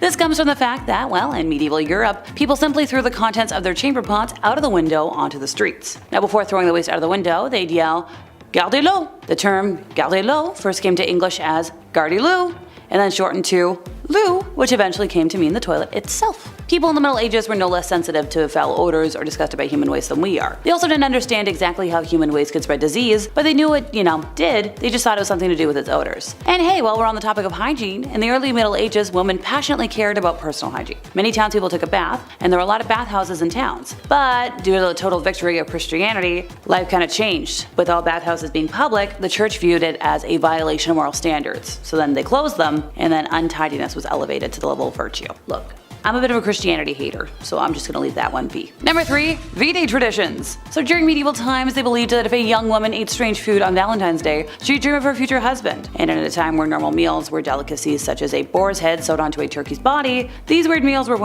extra weird. The roasted hedgehog was just one of the bizarre foods that these young women would enjoy in hopes of seeing visions of their future Valentines. Yeah, okay, because that's gonna make me gag, how about we do a little palate cleanser before we move on to the next bad thing? So other sayings that were popular at the time was if you saw a bluebird, you would marry marry a happy man. If you see a goldfinch, you're gonna marry a millionaire. And if you see a sparrow, you're marrying a poor man. If you find a glove on the road on Valentine's Day, your future beloved will have the other missing glove. Now by the 18th century, gift giving and exchanging handmade cards had become common practice. In England, handmade cards incorporating lace and ribbon became popular, and eventually this form of gift spread to the American colonies and into our traditions today. Also, it was found to be terrible luck to sign your name on a Valentine's Day card, and the superstition must have been very confusing for some folks, but convenient for others. As well as cards and flowers, the next gift to become popular was the giving of chocolates, and this can be traced back to Richard Cadbury, of yes, the famous chocolate making family, who invented the first Valentine's Day candy box. Now as those grew in popularity, chocolates started to be given in decorated boxes filled with, romantic imagery. I remember my first boyfriend got me a box back, way back when, it was a box of chocolates. I think my mom still has the box, because it was a really pretty box. Number 2, institutionalized. Okay folks, back to the icky stuff. Being sent away was a way to impose a pious life of no ownership or wealth, sexual relationships, any devotion to God, and administer healthcare and alms to the most unfortunate in society. In reality, it didn't always work. It was a way of kings, lords, and earls banishing troublesome wives,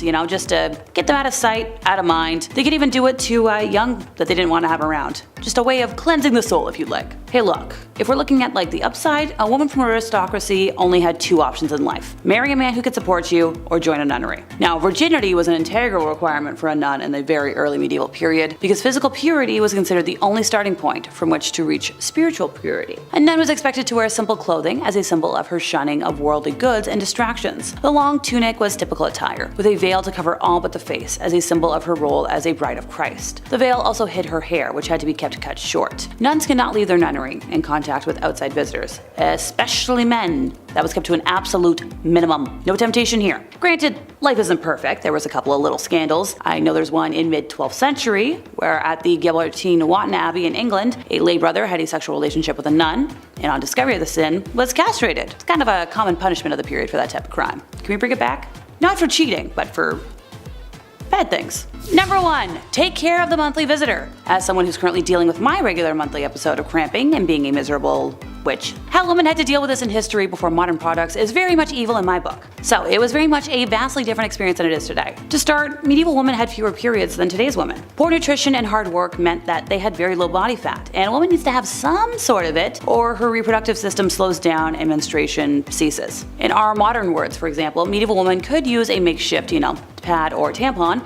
Pads are made of scrap fabric or rags, hence that's where the phrase came from. Cotton was preferred though, because the material absorbs fluids better than the alternative, which was wool, which is also itchy and uncomfortable. There is some archaeological evidence to show us that some women may have worn panty-like garments, and they could also wind cotton fabric around a twig, and you make of that what you will. Interesting side note though, a common type of bog moss found throughout medieval England. Now the long official name I can't say, but the popular name was Blood moss, and people realized that they could use it in the battlefield as first aid. So, put 2 and 2 together. Also, the main reason why medieval petticoats came in red, it was fashionable, decorative, but it was good at disguising acts. Number 10, Dracula. The man, the myth, the legend, Vlad the Impaler. This dude was so down bad, he was the inspiration for Dracula. There's really only one reason why he was so evil, and honestly, it's in his name. Vlad the Impaler liked to impale people, oftentimes alive. As if this was the worst thing thought up by a human being ever, he would leave the pikes on display, creating a horror only the eyes of medieval Europe could see. There's gonna be a lot of bad dudes on this list, some really saucy villains, unsavory characters who will make your skin crawl, but only Vlad has been bad enough to get a monster inspired by him, essentially turning his actions into somewhat of a spooky mythology. Dude gives off some serious goth energy. There's a few portraits of him, but if you look at it, he's got this stare in his eyes, like he wants to impale me or something. Vlad be nimble, Vlad be quick, just wait till you see his sharpened sticks. Number 9, the guy everyone knows. Look, YouTube won't let me say his name, but do we really have to? I mean, it's Mustache Man. Infamous for his bad art and lame book, he was the fascist leader of Germany. The very same leader who forced the world into World War II. Remember that one? Yeah, he's the very same monster who organized the destruction of Jewish peoples in Europe, and if he had his way, probably the whole world. I wouldn't be surprised if you showed a picture of him to anyone on Earth, any country, rich or poor, and they will most likely know who that was. That's the kind of evil that will get you talked about in classes all over the world, and likely for a long time. Eventually, he got what was coming to him, and the world had peace and prosperity, and there was never ever another bad stinky war ever again. Why is he not number 1, you might be asking? Well, that's just because his numbers don't compare to others, which is a very troubling statistic. I'll get to that later. Number 8. Busy man. Most people on this list are not going to need any introduction. Genghis Khan is no exception to that. The Mongol warrior king saw his nomadic empire stretch thousands of miles, being one of history's largest empires. If you've been paying attention in history class, and you should have been, don't skip class or Big Ched will put you in the naughty corner. Bad. Yes, that's right, I just referred to myself in the third person. Speaking of third person, that's how many people Genghis unalived in his bloody conquests. Oh, did I say 3? I actually meant a lot. Did I say a lot? I actually meant a disturbing amount. Some people like to point out that he was accepting of other people's cultures and beliefs. Yes, that is true, but that's after he burned down the village right before he got to yours, and you got forcibly assimilated into his numbers. As you can also imagine, a bloodthirsty barbarian like him did not treat women with much respect. It's Genghis Khan, man. That's just how it do be. Number 7. Ed Gein. Ed Gein, also known as the Butcher of Plainfield or the Plainfield Gowl, was an American killer and body snatcher who gained infamy for his gruesome crimes in the 1950s. His activities served as a partial inspiration for various fictional serial killers in books and films. Gein's crime was discovered in 1957 when police investigated the disappearance of a hardware store owner, Bernice Warden. During a search of Gein's property, they found Warden's decapitated body hanging in Gein's shed, dressed out like a deer. Dressed, like skinned. Further investigation revealed a house of horrors, as Gein was a grave robber who exhumed corpses from local cemeteries. He admitted to creating a variety of items from human body parts, including clothing, furniture, and masks. Gein's gruesome artifacts shocked the public so much and fueled sensationalized media coverage, and Gein was suspected in the disappearances of 2 other individuals, but only 2 deaths were definitely linked to him, Bernice Warden and his own brother, Henry Gein. Ed Gein was declared mentally unfit for trial and spent the rest of his life in psychiatric institutions. He was then diagnosed with schizophrenia, and his confinement included time in the Central State Hospital for the criminally insane in Waupun, Wisconsin, later in a mental health institution. He was kind of inspired for that chainsaw massacre thing as well. Number 6. Clementine Barnabette. Clementine Barnabette was an American woman who gained notoriety in the early 20th century for alleged involvement in a series of deaths in Louisiana. Barnabette claimed to be a member of a religious cult led by her father, Raymond Barnabette, and she asserted that the cult believed in cleansing the world by killing those that seemed sinful. Between 1911 and 1912, a series of brutal axe deaths occurred in Texas and Louisiana, and Barnabette confessed to being involved in some of these killings. In 1912, Clementine was arrested along with her father, 2 brothers, in the connections of these deaths. She confessed to her involvement in the crimes, claiming that she and her family were carrying out God's works, killing sinners. It was a job. Bernabette's confession came under scrutiny, as some believed it might have been coerced or influenced by her father, but there were also doubts about the accuracy of her statements. And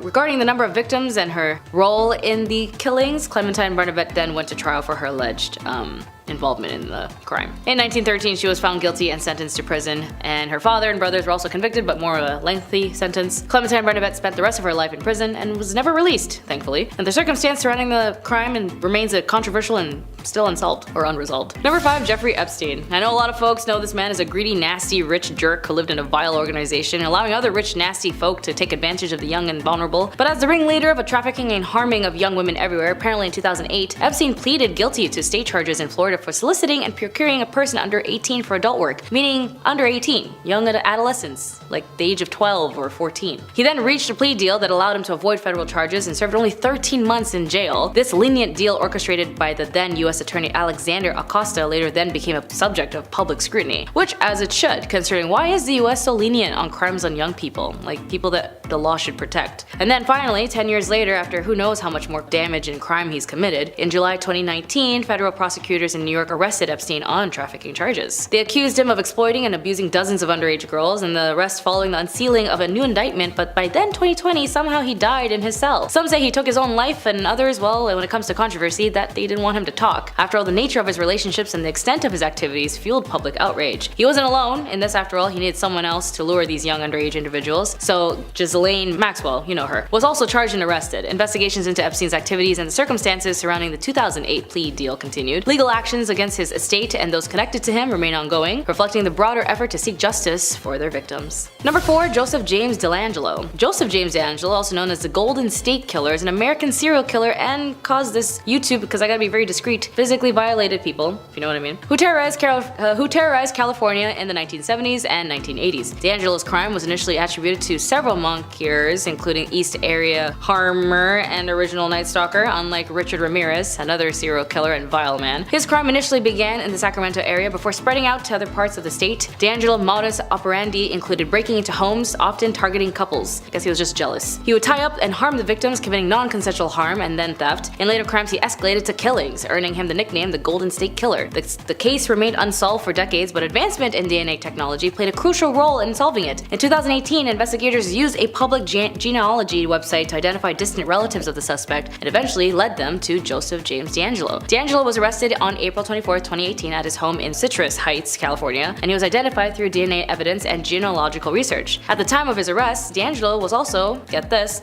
a former police officer, which added to an extra layer of shock to the case. In August 2020, D'Angelo was sentenced to life in prison without the possibility of parole, and the sentence marking the conclusion of one of the most notorious unsolved criminal cases in US history. Number 3, Nathan Bedford Forrest.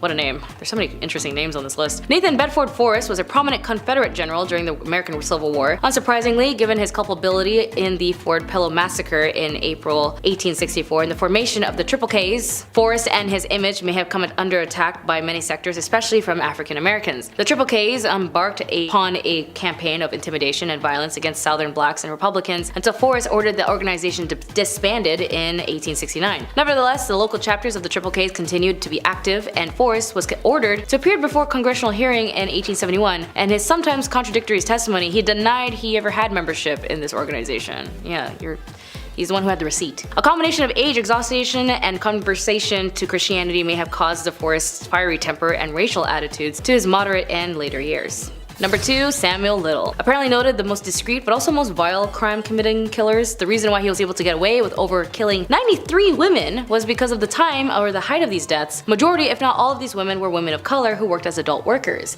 And because in the 70s, law enforcement didn't prioritize people of color or the occupation of working as an adult worker, any case of missing persons from both of these factions as a cohesive was met with dismissal. So Samuel, who had a bloodthirst for control and death, committed to these crimes only to these main demographics and even admitted that once he was caught at a homeless shelter in Kentucky. Originally the arrest was over narcotics, but while they tested DNA, they found the link to his crimes that were left as cold cases. And he actually memorized all of the victims that he had killed. That's crazy. Number 1, Raymond Valdenlehare and John Heller. These men are hella messed up, and I'm not surprised, but it's also known that, yeah, that's pretty much why these guys are on this list. Specifically Raymond, he was a doctor who ran a research study to learn about the effects of syphilis on 400 African American men, also supposedly also 600 African men, around that range. The study began in 1932, and in the 1940s the cure of syphilis was discovered in penicillin. As a result, during the experimentation, the doctors didn't tell the patients they had syphilis and didn't even give them a cure. Even some of the subjects who have heard about penicillin, so the doctors gave them sugar pills and said that they were cured when they weren't. They even prevented 50s era public health campaigns to cure syphilis from operating in their area, and they told patients that the painful spinal taps and other procedures were free treatments. They did not allow patients to see any other doctors just in case those other doctors would cure them and mess up their so-called research. Many of the patients were drafted for World War II, and the military wanted to cure their syphilis and recruit them, which the researchers fought as best as they were able to, and the study finally ended in 1972. By that time, 128 of the men have died from syphilis, and the rest have been treated by military while they were drafted. Many of the children were born with syphilis-related birth defects, and more than that, born dead. The last victim of this gross and horrible experiment, also known as the infamous Tuskegee syphilis study, was Ernest Hendon, who died on the 16th of January 2004. According to Fred Gray, a lawyer who represented victims of the study of the federal lawsuit, eventually in the courts as well as the study of the law of the case brought to wild attention of the three that were unethical of the study. Evidently, the rights of the research subjects were violated. The Tuskegee study raised a lot of host of ethical issues such as informed consent, racism, patronism, unfair subject selection in research, maleficence, truth-telling, and justice, among others. The gross part that even though the research helped reduce syphilis, John got an award for it despite the traumatizing things that he had done to the patients for life. Number 10, Julia Tofana. In the 1600s, women who were left under the control of malignant husbands who would physically harm and control them was a rather common issue, and the general rule was that unless your spouse passed away, that was the only time a woman could be granted her freedom. The active contents inside the vial with the artwork of St. Nicholas were unknown, but mostly it was filled with arsenic, lead, and possibly possibly belladonna. It was colorless, tasteless, and therefore easy to mix with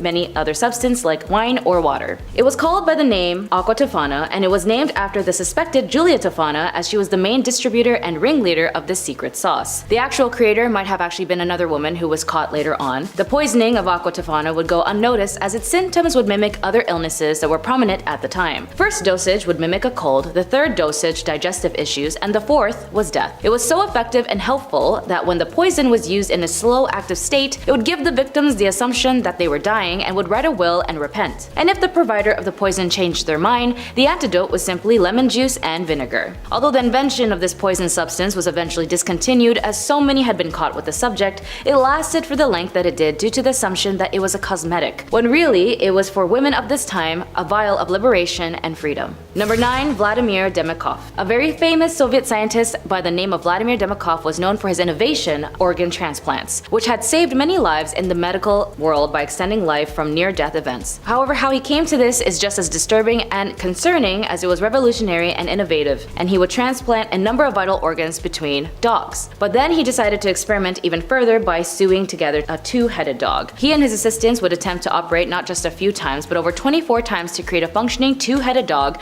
and it was at the 24th time it was widely publicized. It was even featured on Life magazine, and unsurprisingly was considered a very dark, horrifying creation that had been beheld. He sewed together the head of a neck of a small dog named Shavka onto the neck of a large stray German shepherd named Brodyaga. The mad scientist created an unnatural creation at a disturbing cost. For the surgery itself, Demikov amputated Shavka the lower body below the forelegs, keeping her heart and lungs connected until just before the transplant. Then he attached Shavka to the upper body of a corresponding incision of Brodyaga's neck. The operation lasted 3.5 hours, although both could function, and here Shavka ended up dying as she was not attached to Brodyaga's stomach, so whatever she ate fell out. And tragically, the two animals died 4 days later due to the damage of a crucial vein. The previous pair of dogs lasted for a month before they too died in a fatal end, and Vladimir also had no intention to stop his animal cruelty experiments and would continue trying until his death. Number 8. MK Ultra. Project MK Ultra was an illegal human experimentation program designed and undertaken by the CIA and intended to develop procedures and identifying drugs that could be used during interrogations to weaken people and force confessions through brainwashing and psychological torture. MK Ultra used numerous methods to manipulate its subjects' mental state and brain functions, such as a covert administration of high doses of psychoactive drugs and other chemicals without the subject's consent, electric shocks, hypnosis, sensory deprivation, isolation, verbal and sexual, and other forms of torment. MK Ultra was preceded by Project Artichoke, and it was organized through the CIA's office and coordinated with the US Army's biological warfare labs. The program engaged in illegal activities, including the use of US and Canadian citizens as unwitting test subjects. Investigative efforts were hampered by CIA Director Richard Helm's order that all MK Ultra files be destroyed in 1973. The Church Committee and Rockefeller Commission's investigations relied on the sworn testimony of direct participants and on the small number of documents that survived Helm's order. In 1977, a Freedom of Information Act requested uncovered a cache of 20,000 documents relating to MK Ultra, which led to Senate hearings, but some of the surviving information about MK Ultra was declassified in 2001. Number 7. Basil Zaharoff. When it comes to a good salesman, from what I've been told from friends who used to do door-to-door or did retail and the require of commissions, they always tell me that it's about human connection. And as for Basil Zaharoff, he was viewed as a master of bribery and corruption. Considered as the mystery man of Europe, you're looking at the most important people of the time when it comes to influencing the political scene in Europe with his arms deals. On both sides, he would actually sell weapons where he'd be dubbed Merchant of Death. He didn't care which side he was selling to, just as long as he was selling. After all, considering the current times, war is a business. Not even at the expense of civilians or human life as a whole. To men like Basil, they only care about money. Even today, despite his transactions, they remain a mystery as he took up 2 days burning as much evidence as possible. After the First World War, he wanted more money and focused on the conflicts in Greece, where he single-handedly convinced both parties between Venizelos and King Constantine to use his weapons against each other. He was basically playing Sims, but in real life. In the end, his life was shaped by seizing opportunity wherever he could find it, and through his self-serving businesses dealings, he helped shape the power dynamics of Europe and thus played an instrument part in the history of the continent. Number 6. Brenda Spencer. I Don't Like Mondays is a song by Boomtown Rats and a famous quote by our favorite cat, Garfield. But for the 16-year-old Brenda Spencer, who the song Boomtown Rats is based off of, is one of that's very concerning. Brenda Spencer had killed 2 adults and wounded 8 children in a sniper attack on a San Diego elementary school in 1979. The reason? She said it was just because she didn't like Mondays. And she had a very specific color that she liked, and if you were wearing it that day, you were shot. Her parents were separated when she was young, and she was left in the custody of her dad, and her father did try to bond with her after noting she had a knack for shooting birds with a BB he took on himself to get her a semi-automatic. Why? I don't know either. But he could have just taken her to like the mall or something. But apparently, according to Brenda, she said the reason why her dad got her the weapon was because she knew she was depressed and there was rumors that she wanted to take her own life. The morning of the event that took place is when her separated father left home and she was supposed to be at school, but it was noted by her teachers she had no interest in academics. And so she lived next to an elementary school, and when she saw the children and adults around, that's when she fired. Eventually, further casualties were reduced when the police moved a van that obscured her vicinity, and she was eventually apprehended. After a deep psych valve, she was pleaded guilty and was sentenced to 25 years to life. Number 5. Candace Elizabeth Newmaker. When you grew up in an unstable home, there are cases, if not most cases, especially if the child is unable to have any rehabilitation of security or sense of safety. The child, psychologically speaking, is, for the lack of a better word, traumatized. After Candace Elizabeth Newmaker's parents were caught for their negligence of Candace and her siblings, Child Protective Services took her away. As a result, she was later adopted by a single woman and a pediatric nurse named Jean Elizabeth Newmaker. But after months of adoption, Candace was reacting pretty not good, and she was very aggressive, according to Jean. She even killed her pet goldfish and started playing with matches. Keep in mind, this was all under the allegation of Jean, as she would also give Candace medication and take her to a psychiatrist due to her reckless behavior. In the year 2000, Jean took Candace to a pseudoscientist by the name of Cornell Watkins, who didn't have a license, to do a 2-week intensive attachment therapy program that cost $7,000. She found this so-called psychiatrist from another licensed psychologist named William Goebel. After 2 weeks, Candace died from the so-called rebirthing session, and the goal of this so-called rebirthing required an individual, in this case the child, to mimic a simulate womb covered by flannel sheets and pillows.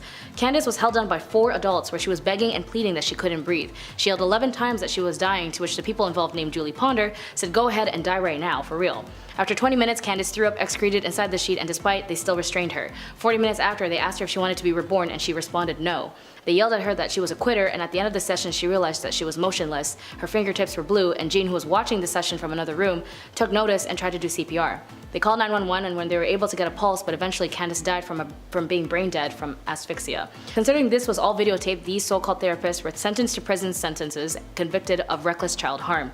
And after that, the US House of Rep passed Candace law in Colorado and North Carolina, preventing reenactments of the so-called birth experience. Number 4. Delphine LaLaurie. Delphine LaLaurie was also known as Madame LaLaurie, who was a New Orleans socialite of French Creole descent who lived in the 19th century. She is infamous for her association for one of the most notorious instances of cruel and harm in American history. So reports suggest that slaves who were owned by Delphi were found in a state of extreme physical harm and torment, as reportedly chained to walls.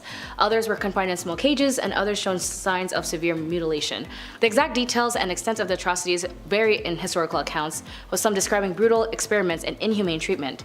As the news of the discovery spread, a mob of outraged citizens attacked the mansion. However, Delphi and her family managed to escape before facing any legal consequence, of course. After leaving New Orleans, Delphi's exact fate is unclear, as there are different accounts of where she went and what happened to her. The LaLaurie Mansion has also been noted as a haunted house, as ghost stories and legends, as it's also considered to be one of the most haunted places in New Orleans. Number 3. HJSY. If you were in Japan in the 70s, you might know this horrific and tragic story of Junko Furuta.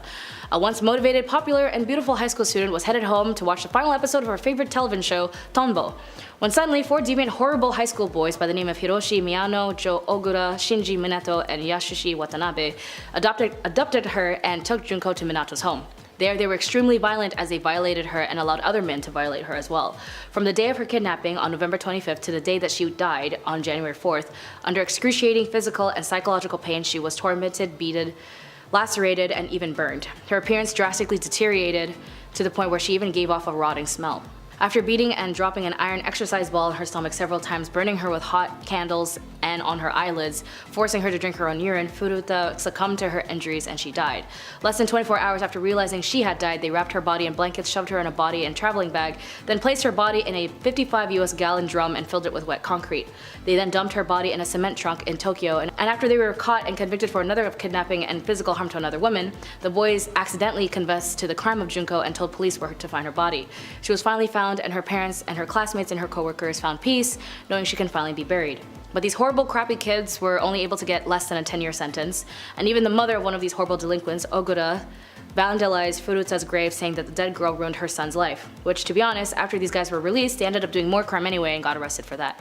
Either way, the tragic crime of Junko Furuta had echoed as one of the most horrible crimes committed in Japan. Number 2, Gamal Pasha, also known as executioner of the Armenian genocide alongside other members of the CUP. During his tenure, Gamal Pasha implemented policies that would lead to the mass deportation and killing of Armenians. He is implicated in the forced marches, massacres, and other brutal actions that resulted in the deaths of hundreds of thousands of Armenians. Pasha was also a key figure in the executions of genocidal policies set forth by the Ottoman government, and after World War I, Pasha fled the Ottoman Empire, sought refuge in Germany. In 1922, he was assassinated by an Armenian revolutionary named Teheran. Teheran was later tried and acquitted by German court, which recognized the massacre of the Armenians as a war crime. So that's good to know, the German court can recognize genocide as a war crime. Pasha's role in the Armenian genocide is remembered as one of the broader historical narratives surrounding the events of 1915 and 1923, during which the Ottoman Empire systematically targeted and killed a significant portion of Armenian population. The genocide remains as a historical debate, with Turkey officially denying the term genocide to describe these events. However, many countries and scholars around the world recognize that this was a genocide. Which, if anything, any nation that has the audacity to eradicate a nation of people by displacing them, cutting off their water, killing hundreds and thousands of their children, obliterating generations of family trees, and literally committing violence on civilians is a war crime. It is a genocide. Finally, number 1, King Leopold. Although he's a king, a lot of people seem to not know that the trauma inflicted this so-called king had as a significant role in Congo. Congo had suffered his horrible and vicious rule as Leopold acquired control over Congo's free state as his private property during the time when European powers were competing for territories in Africa. While officially presented as a philanthropic and humanitarian venture, Leopold's administration in the Congo was marked by exploitation and brutality. From forcing them by using methods of extracting resources that were often brutal, involving the use of violence, mutilation by cutting off their hands and feet by making them also stare at their lost appendages, and forced labor of the Congolese people. The atrocities committed during this period had been well documented, with the estimates of death toll ranging from several hundred thousands to millions. The harsh exploitations, along with the disease introduced by outsiders, led to significant decline of the people of Congo. Villages were ravaged and families were separated, contributing to the long-lasting impact of Congolese society.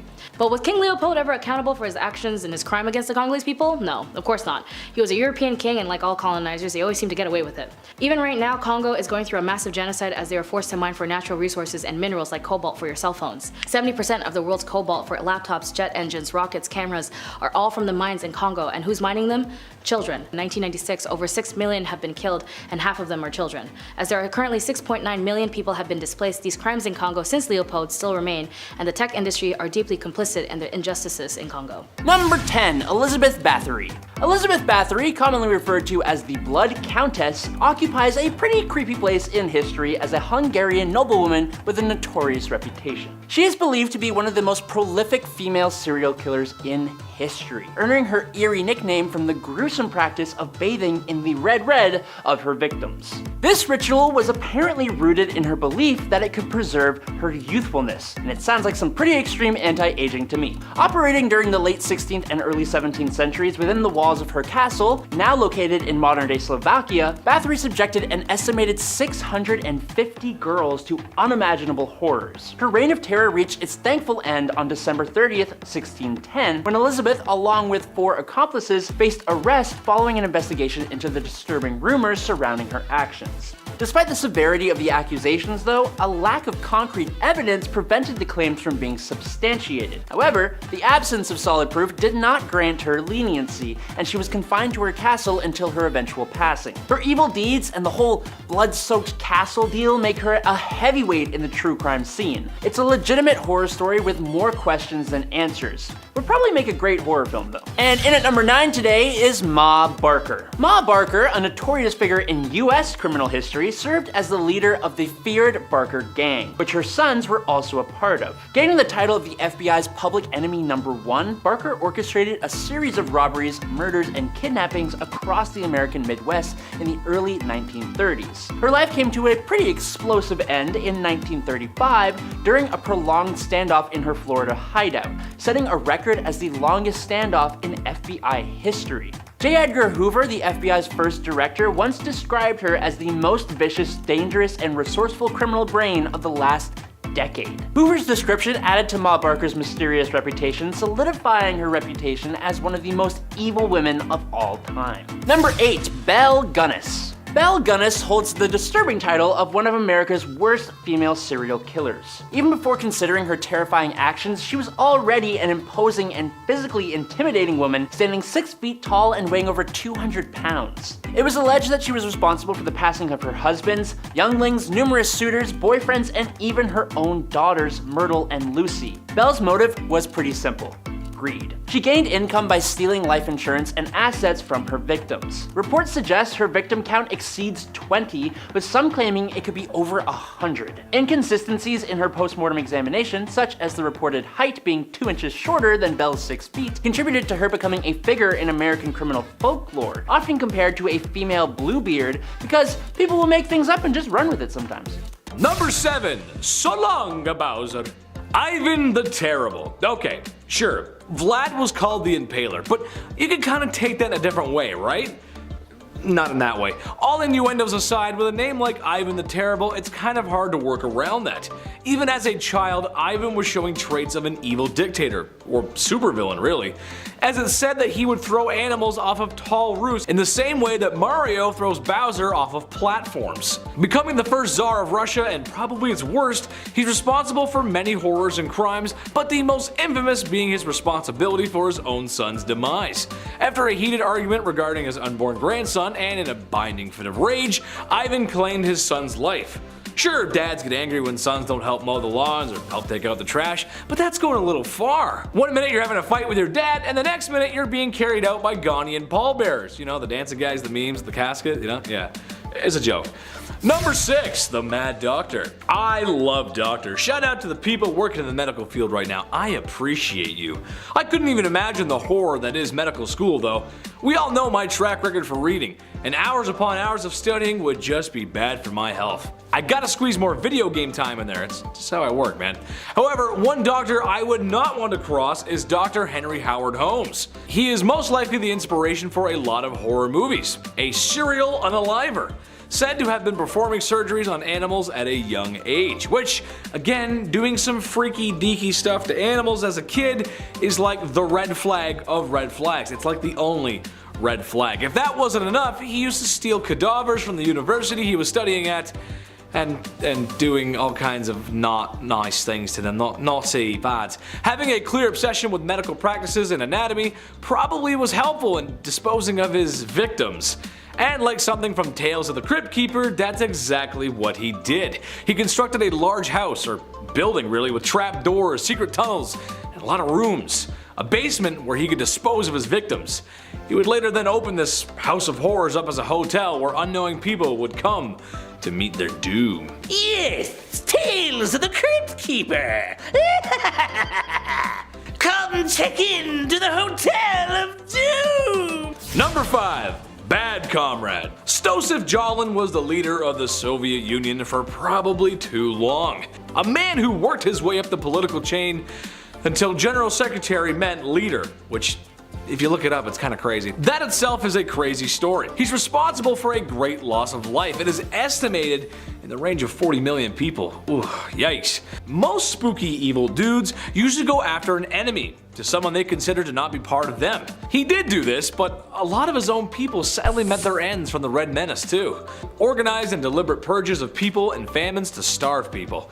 It's safe to say he is and was and always will be one of the worst humans to ever walk the face of the earth. To put it in perspective, Jalin's son was a soldier in World War II, and after being captured by German forces, the Germans thought they had one on the boss. Heck, this was a get out of jail free card, right?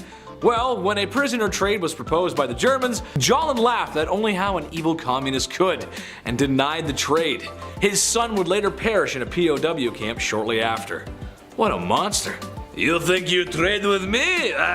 Keep them, I don't want. Number 4. Fine white powder. Oh, to be in Miami in the mid-1980s. If I had one wish, it would be to spend a summer night in the neon-soaked beaches of Miami under strict laws enforced by a president who didn't know what was going on right underneath his nose. If you were around back then you probably got to experience something like that. Or at least in my fever dreams. I hope so. But as much as I'd like to be Tony Montana with all that sugar on his desk, I know it's bad for my health. Speaking of bad for your health, Pablo Escobar. I know, that's where I went with that. Probably the most ruthless criminal ever to live on planet Earth. Pablo was a poor man born in a poor country, but ended up being one of, if not the richest man on planet Earth. His lucrative distribution of adult sugar in the 80s made him very wealthy. It also made him very dangerous, as he was willing to do whatever to get his way. Extortion, bribing, bombing, just about anything you can think of. Oh yeah, he was one bad dude. He had so much money that he had to bury it all over Colombia. Every once in a while some of his buried treasure pops up, and as much as I want a quick million in US cash, I'll just put it back where it came from. Oh Dios mío, lo siento Pablo. Number 3. Al Capone. Another ruthless criminal, and honestly, Capone walked so gangsters like Pablo could run. Part of the ruthless Italian mafia that was the outfit, Capone worked his way through the ranks during 1920s Prohibition America, earning millions in his time where really just $100 could stretch a long way. Capone is noted for his violent behavior throughout his life and the many accidents he caused directly or indirectly. Prohibition and the Depression were hard times for a lot of folks in America. However, the media and the people of Chicago at first always wanted to see what the lavish gangster was up to, as his criminal life became somewhat publicized. Most likely due to his wealth. The dude was rich. He eventually would get arrested and sent to Alcatraz, which was probably the worst prison in America, or the best Call of Duty Zombies map, depending on how you look at things. I look at things through a Call of Duty way, so Number 2, Gavrilo Princip. That might not be a name that you're familiar with, but it was the man who unalived Franz Ferdinand, which started World War I, which caused World War II, which caused the Cold War, which caused the collapse of Soviet Russia, and it's why you live in a post-war globalist world with markets developing rapidly in the cyber world. Except maybe the whole thing in Ukraine, watch out for that. Kinda crazy to think how all that could come from one wrong turn and a guy seizing an opportunity. But this also means he's kind of responsible, in a way, for all the bad stuff that happened in those times as well. So maybe don't seize the day, I'm not sure. Just don't be ruthless criminals, guys. Watch our videos instead. Although I could blame him for failing my math test in high school. Yeah, we'll go with that. Number 1, Mao Zedong.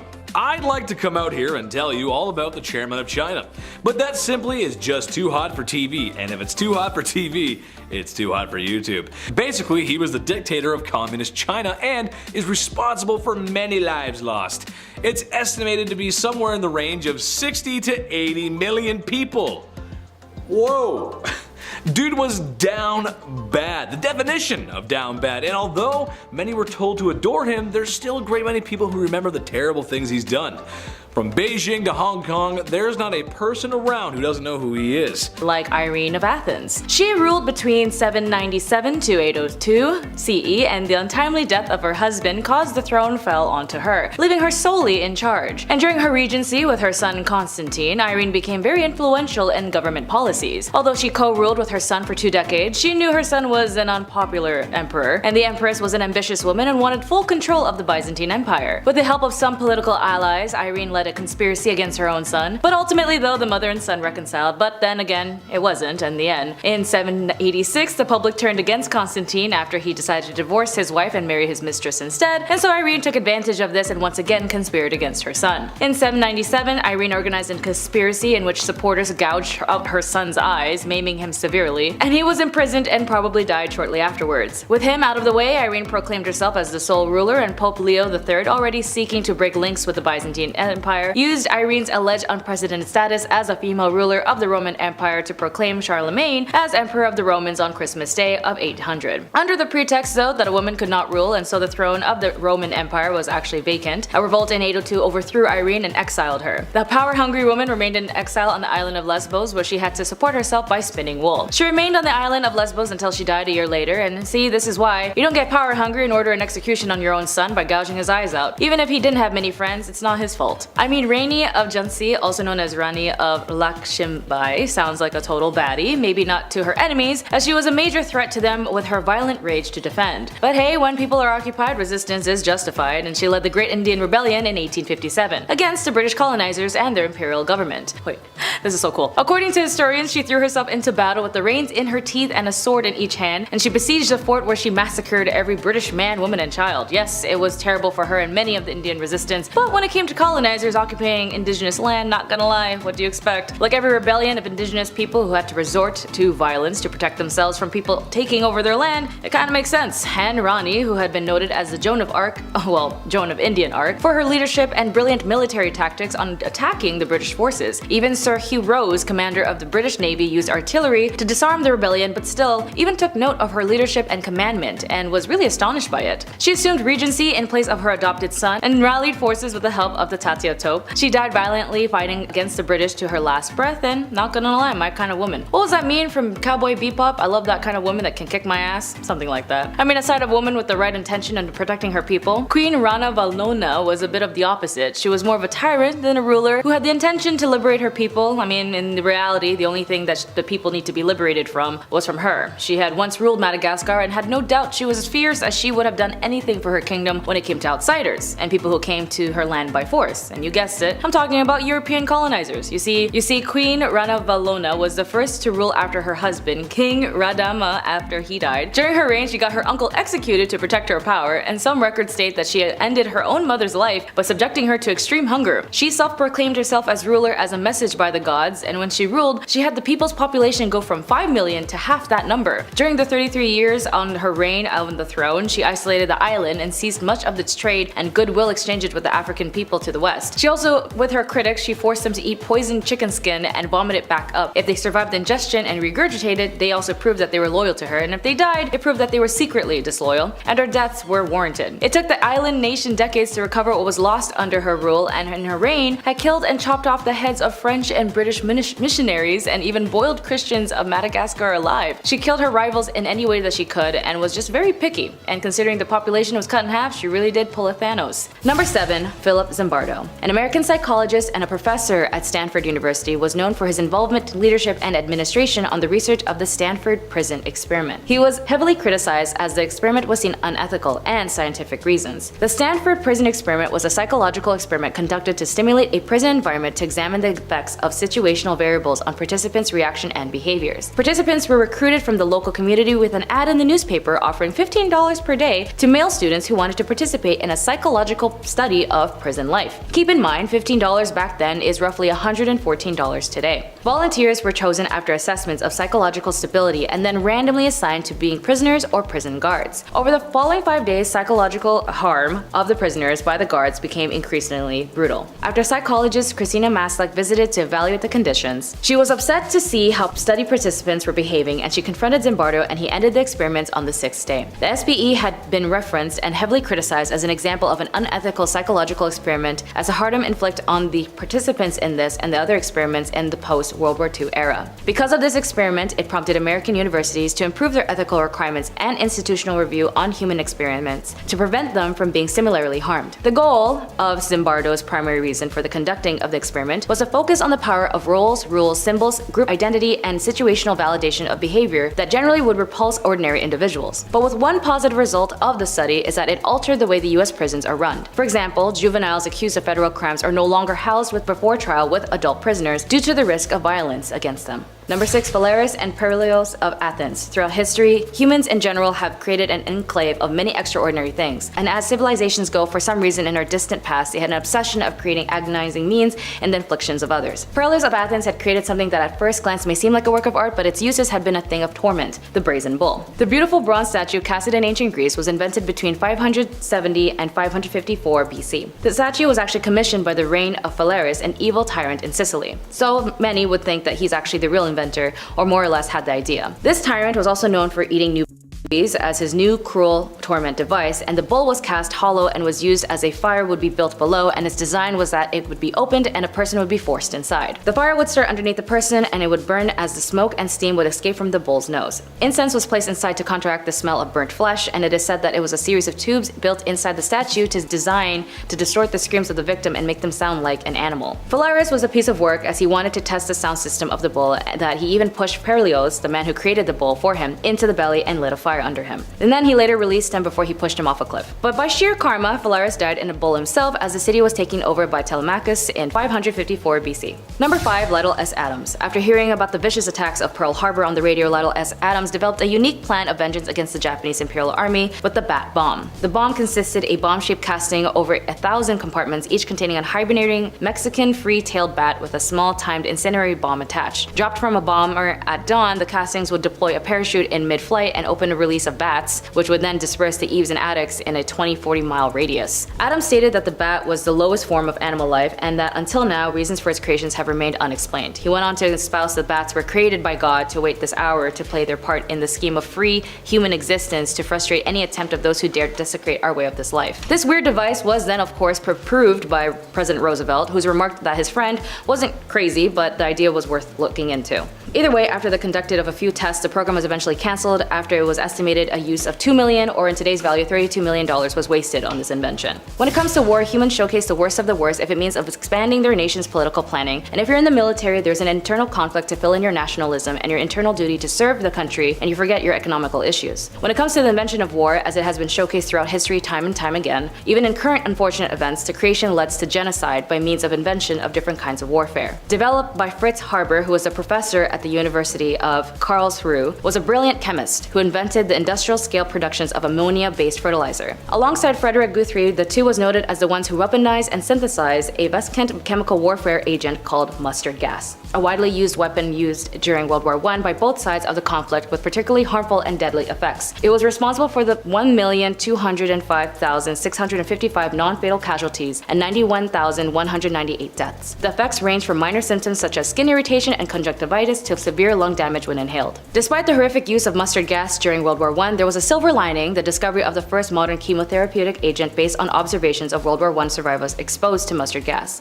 The studies eventually launched an era of cancer chemotherapy research. Number 3. Oliver Winchester. An American businessman and politician named Oliver Winchester was best known for his founding, manufacturing, the marketing of the Winchester Repeating Arms Company, aka the Winchester rifle. The first official Winchester rifle was a model in 1866. Repeating rifles was not widely used until after the war, when they became increasingly popular with the civilians. Military authorities concentrated primarily on perfecting breech-loading single-shot rifles for many more years. His ownership was then passed to his son, who died of TB, and his wife Sarah Winchester ended up moving to California with the inheritance as she began to make the famed Winchester House a haunted mystery house due to her fear of spirits being murdered by the rifle. Number 2. Dow & Company. Originally developed to simply enhance the growth of soybeans, Agent Orange was weaponized and used extensively during the Vietnam War. During the war, Dow, Monsanto, and other companies were compelled by the US government to produce Agent Orange under the US Defense Production Act of 1950. Used in large quantities, it was a powerful herbicide used by the United States to deforest the jungles and destroy Viet Cong and North Vietnamese army crops. The United States military sprayed upon up to 20 million gallons of herbicides over Laos, Vietnam, and Cambodia from 1961 through 1971, covering over 4.5 million acres. Agent Orange was often proven afterwards to cause very serious health problems for both Vietnamese people and returning US military personnel and their families. Among were rashes, birth defects, and severe neurological problems, as well as cancer. This military action has caused the nation of Vietnam. Since then, the country has reported over 400,000 of their people were maimed and killed by the harm of the herbicides, that 500,000 of their children have been born with birth defects caused by the exposure of Agent Orange. The US courts, of course, have constantly ruled that Dow and other manufacturers bear no responsibility for the development and the use of Agent Orange during the Vietnam War, and have dismissed all legal claims to the contrary. And finally, number 1. Oppenheimer. An American theoretical physicist and director of the Manhattan Project Los Alamos Laboratory during World War II, is often called the father of the atomic bomb, causing the destruction and devastation of the Japanese as it resulted the tragedies of 200,000 civilians and military personnel. The ethics of these bombings and the roles in Japan's surrender are subjects of debate. Oppenheimer did important research of the theoretical astronomy, as well as the quantum field theory and the extensive of quantum electric dynamics. But with his interests that led him to the development of these weapons still hold to this day dire consequences on the lives that it would affect. In a very famous quote to his recognition, he has said, "If the radiance of 1,000 suns were to burst at once in the sky, that would be like the splendor of the mighty one. Now I have become death, the shatter of worlds." In a meeting he had with President Truman, he was distraught at the invention, as it was now readily usable at the hands of practically anyone. And President Truman was infuriated at Oppenheimer when he said, "Mr. President,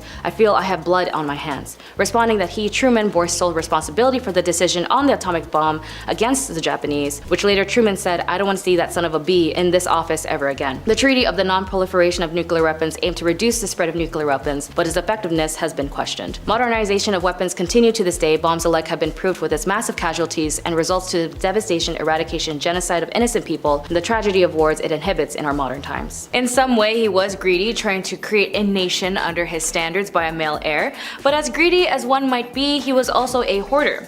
His urge to spend and purchase the best of everything drove England into debt. Reports suggest that he spent most of the kingdom's revenue hosting elaborate Christmas parties, as he was so fond of hosting parties that he renovated the kitchens of Hampton Court Palace. The renovated kitchen spread over 55 rooms with cooks who could prepare special meals. At the time of his death, he owned vast amounts of wealth, and the list of the wealth is as follows: 50 palaces, 6,500 hand weapons, 78 recorders, 70 ships, 78 flutes, a virginal, 5 sets of bagpipes, and 20,000 other items. When Henry inherited the throne, he also became the owner of money worth of £375 million. He also derived money from the dissolution of monasteries by imposing taxes on the people, and Henry, being a big spender, resulted him dying by debt as well. On his death, even though he was making bank, on the 28th of January 1547, he had accumulated 50 royal palaces as a mention of the record of the English monarchy, and spent the vast sums on those collections, including those musical instruments and tapestries. But not to mention gambling, as well as the millions he pumped into wars with Scotland and France. When Henry's son Edward VI took the throne, the royal coffers were in a sorry state. Henry was rather paranoid about illnesses and would go to great lengths to avoiding contracting the sweating sickness and the plague, which is something that his older brother did pass away from. He would frequently spend weeks in isolation and steered well clear of anyone he thought might have been the subject to disease, and this included his own wives. When he took his second wife, Anne Boleyn, caught in the sweating sickness in 1528, he stayed away from her until the illness had passed. Henry VIII was also known to self-medicate during his life, and even wrote his own prescription book which detailed how to treat ulcers and reduce inflammation. Joining a free tour in the British Museum, you can see Henry VIII's prescription book, for which he describes his own treatment of ulcers, reading, "An ointment devised by the King's Majesty made at Westminster, and devised at Greenwich to take away inflammations and to cease pain and heal ulcers, called grey plaster." Henry's less than complimentary nickname is a reference to the debasing of the coinage that took place during his reign. In an effort to raise funds for ongoing wars against Scotland and France, Henry's Chancellor, Cardinal Wolsey, decided to add a cheaper metal to coins and thus mint more money at a lower cost. The increasingly thin layer of silver on coins would often wear off where the king's nose appeared, revealing the cheap copper beneath, hinting the name Copper Nose. Music was Henry's greatest passion, and he was not without musical talent. The king was a competent player of various keyboard, string, and wind instruments, and numerous accounts attested to the quality of his own composition. The Henry VIII manuscript contained 33 compositions attributed to the King's VIII's whatever it's called, and rumors have been long persisted that the traditional English folk song Greensleeves was written by Henry for Anne Boleyn, but scholars have confidently ruled out this theory, as Greensleeves is based on an Italian style that only arrived in England long after Henry's death. But fun fact, Henry did have perfect pitch. Number 7. Griselda Blanco. Born in 1943, Griselda Blanco, known by her aliases of La Madrina or the Black Widow, emerged as a frightening figure in the criminal underworld. Hailing from Colombia, she etched her name in history as one of the most ruthless and feared queenpins ever known. Blanco's notoriety reached its peak as a key player in the notorious Medellin cartel, a criminal empire synonymous with violence and illicit trade. What sets Blanco apart is her unexpected role as a mentor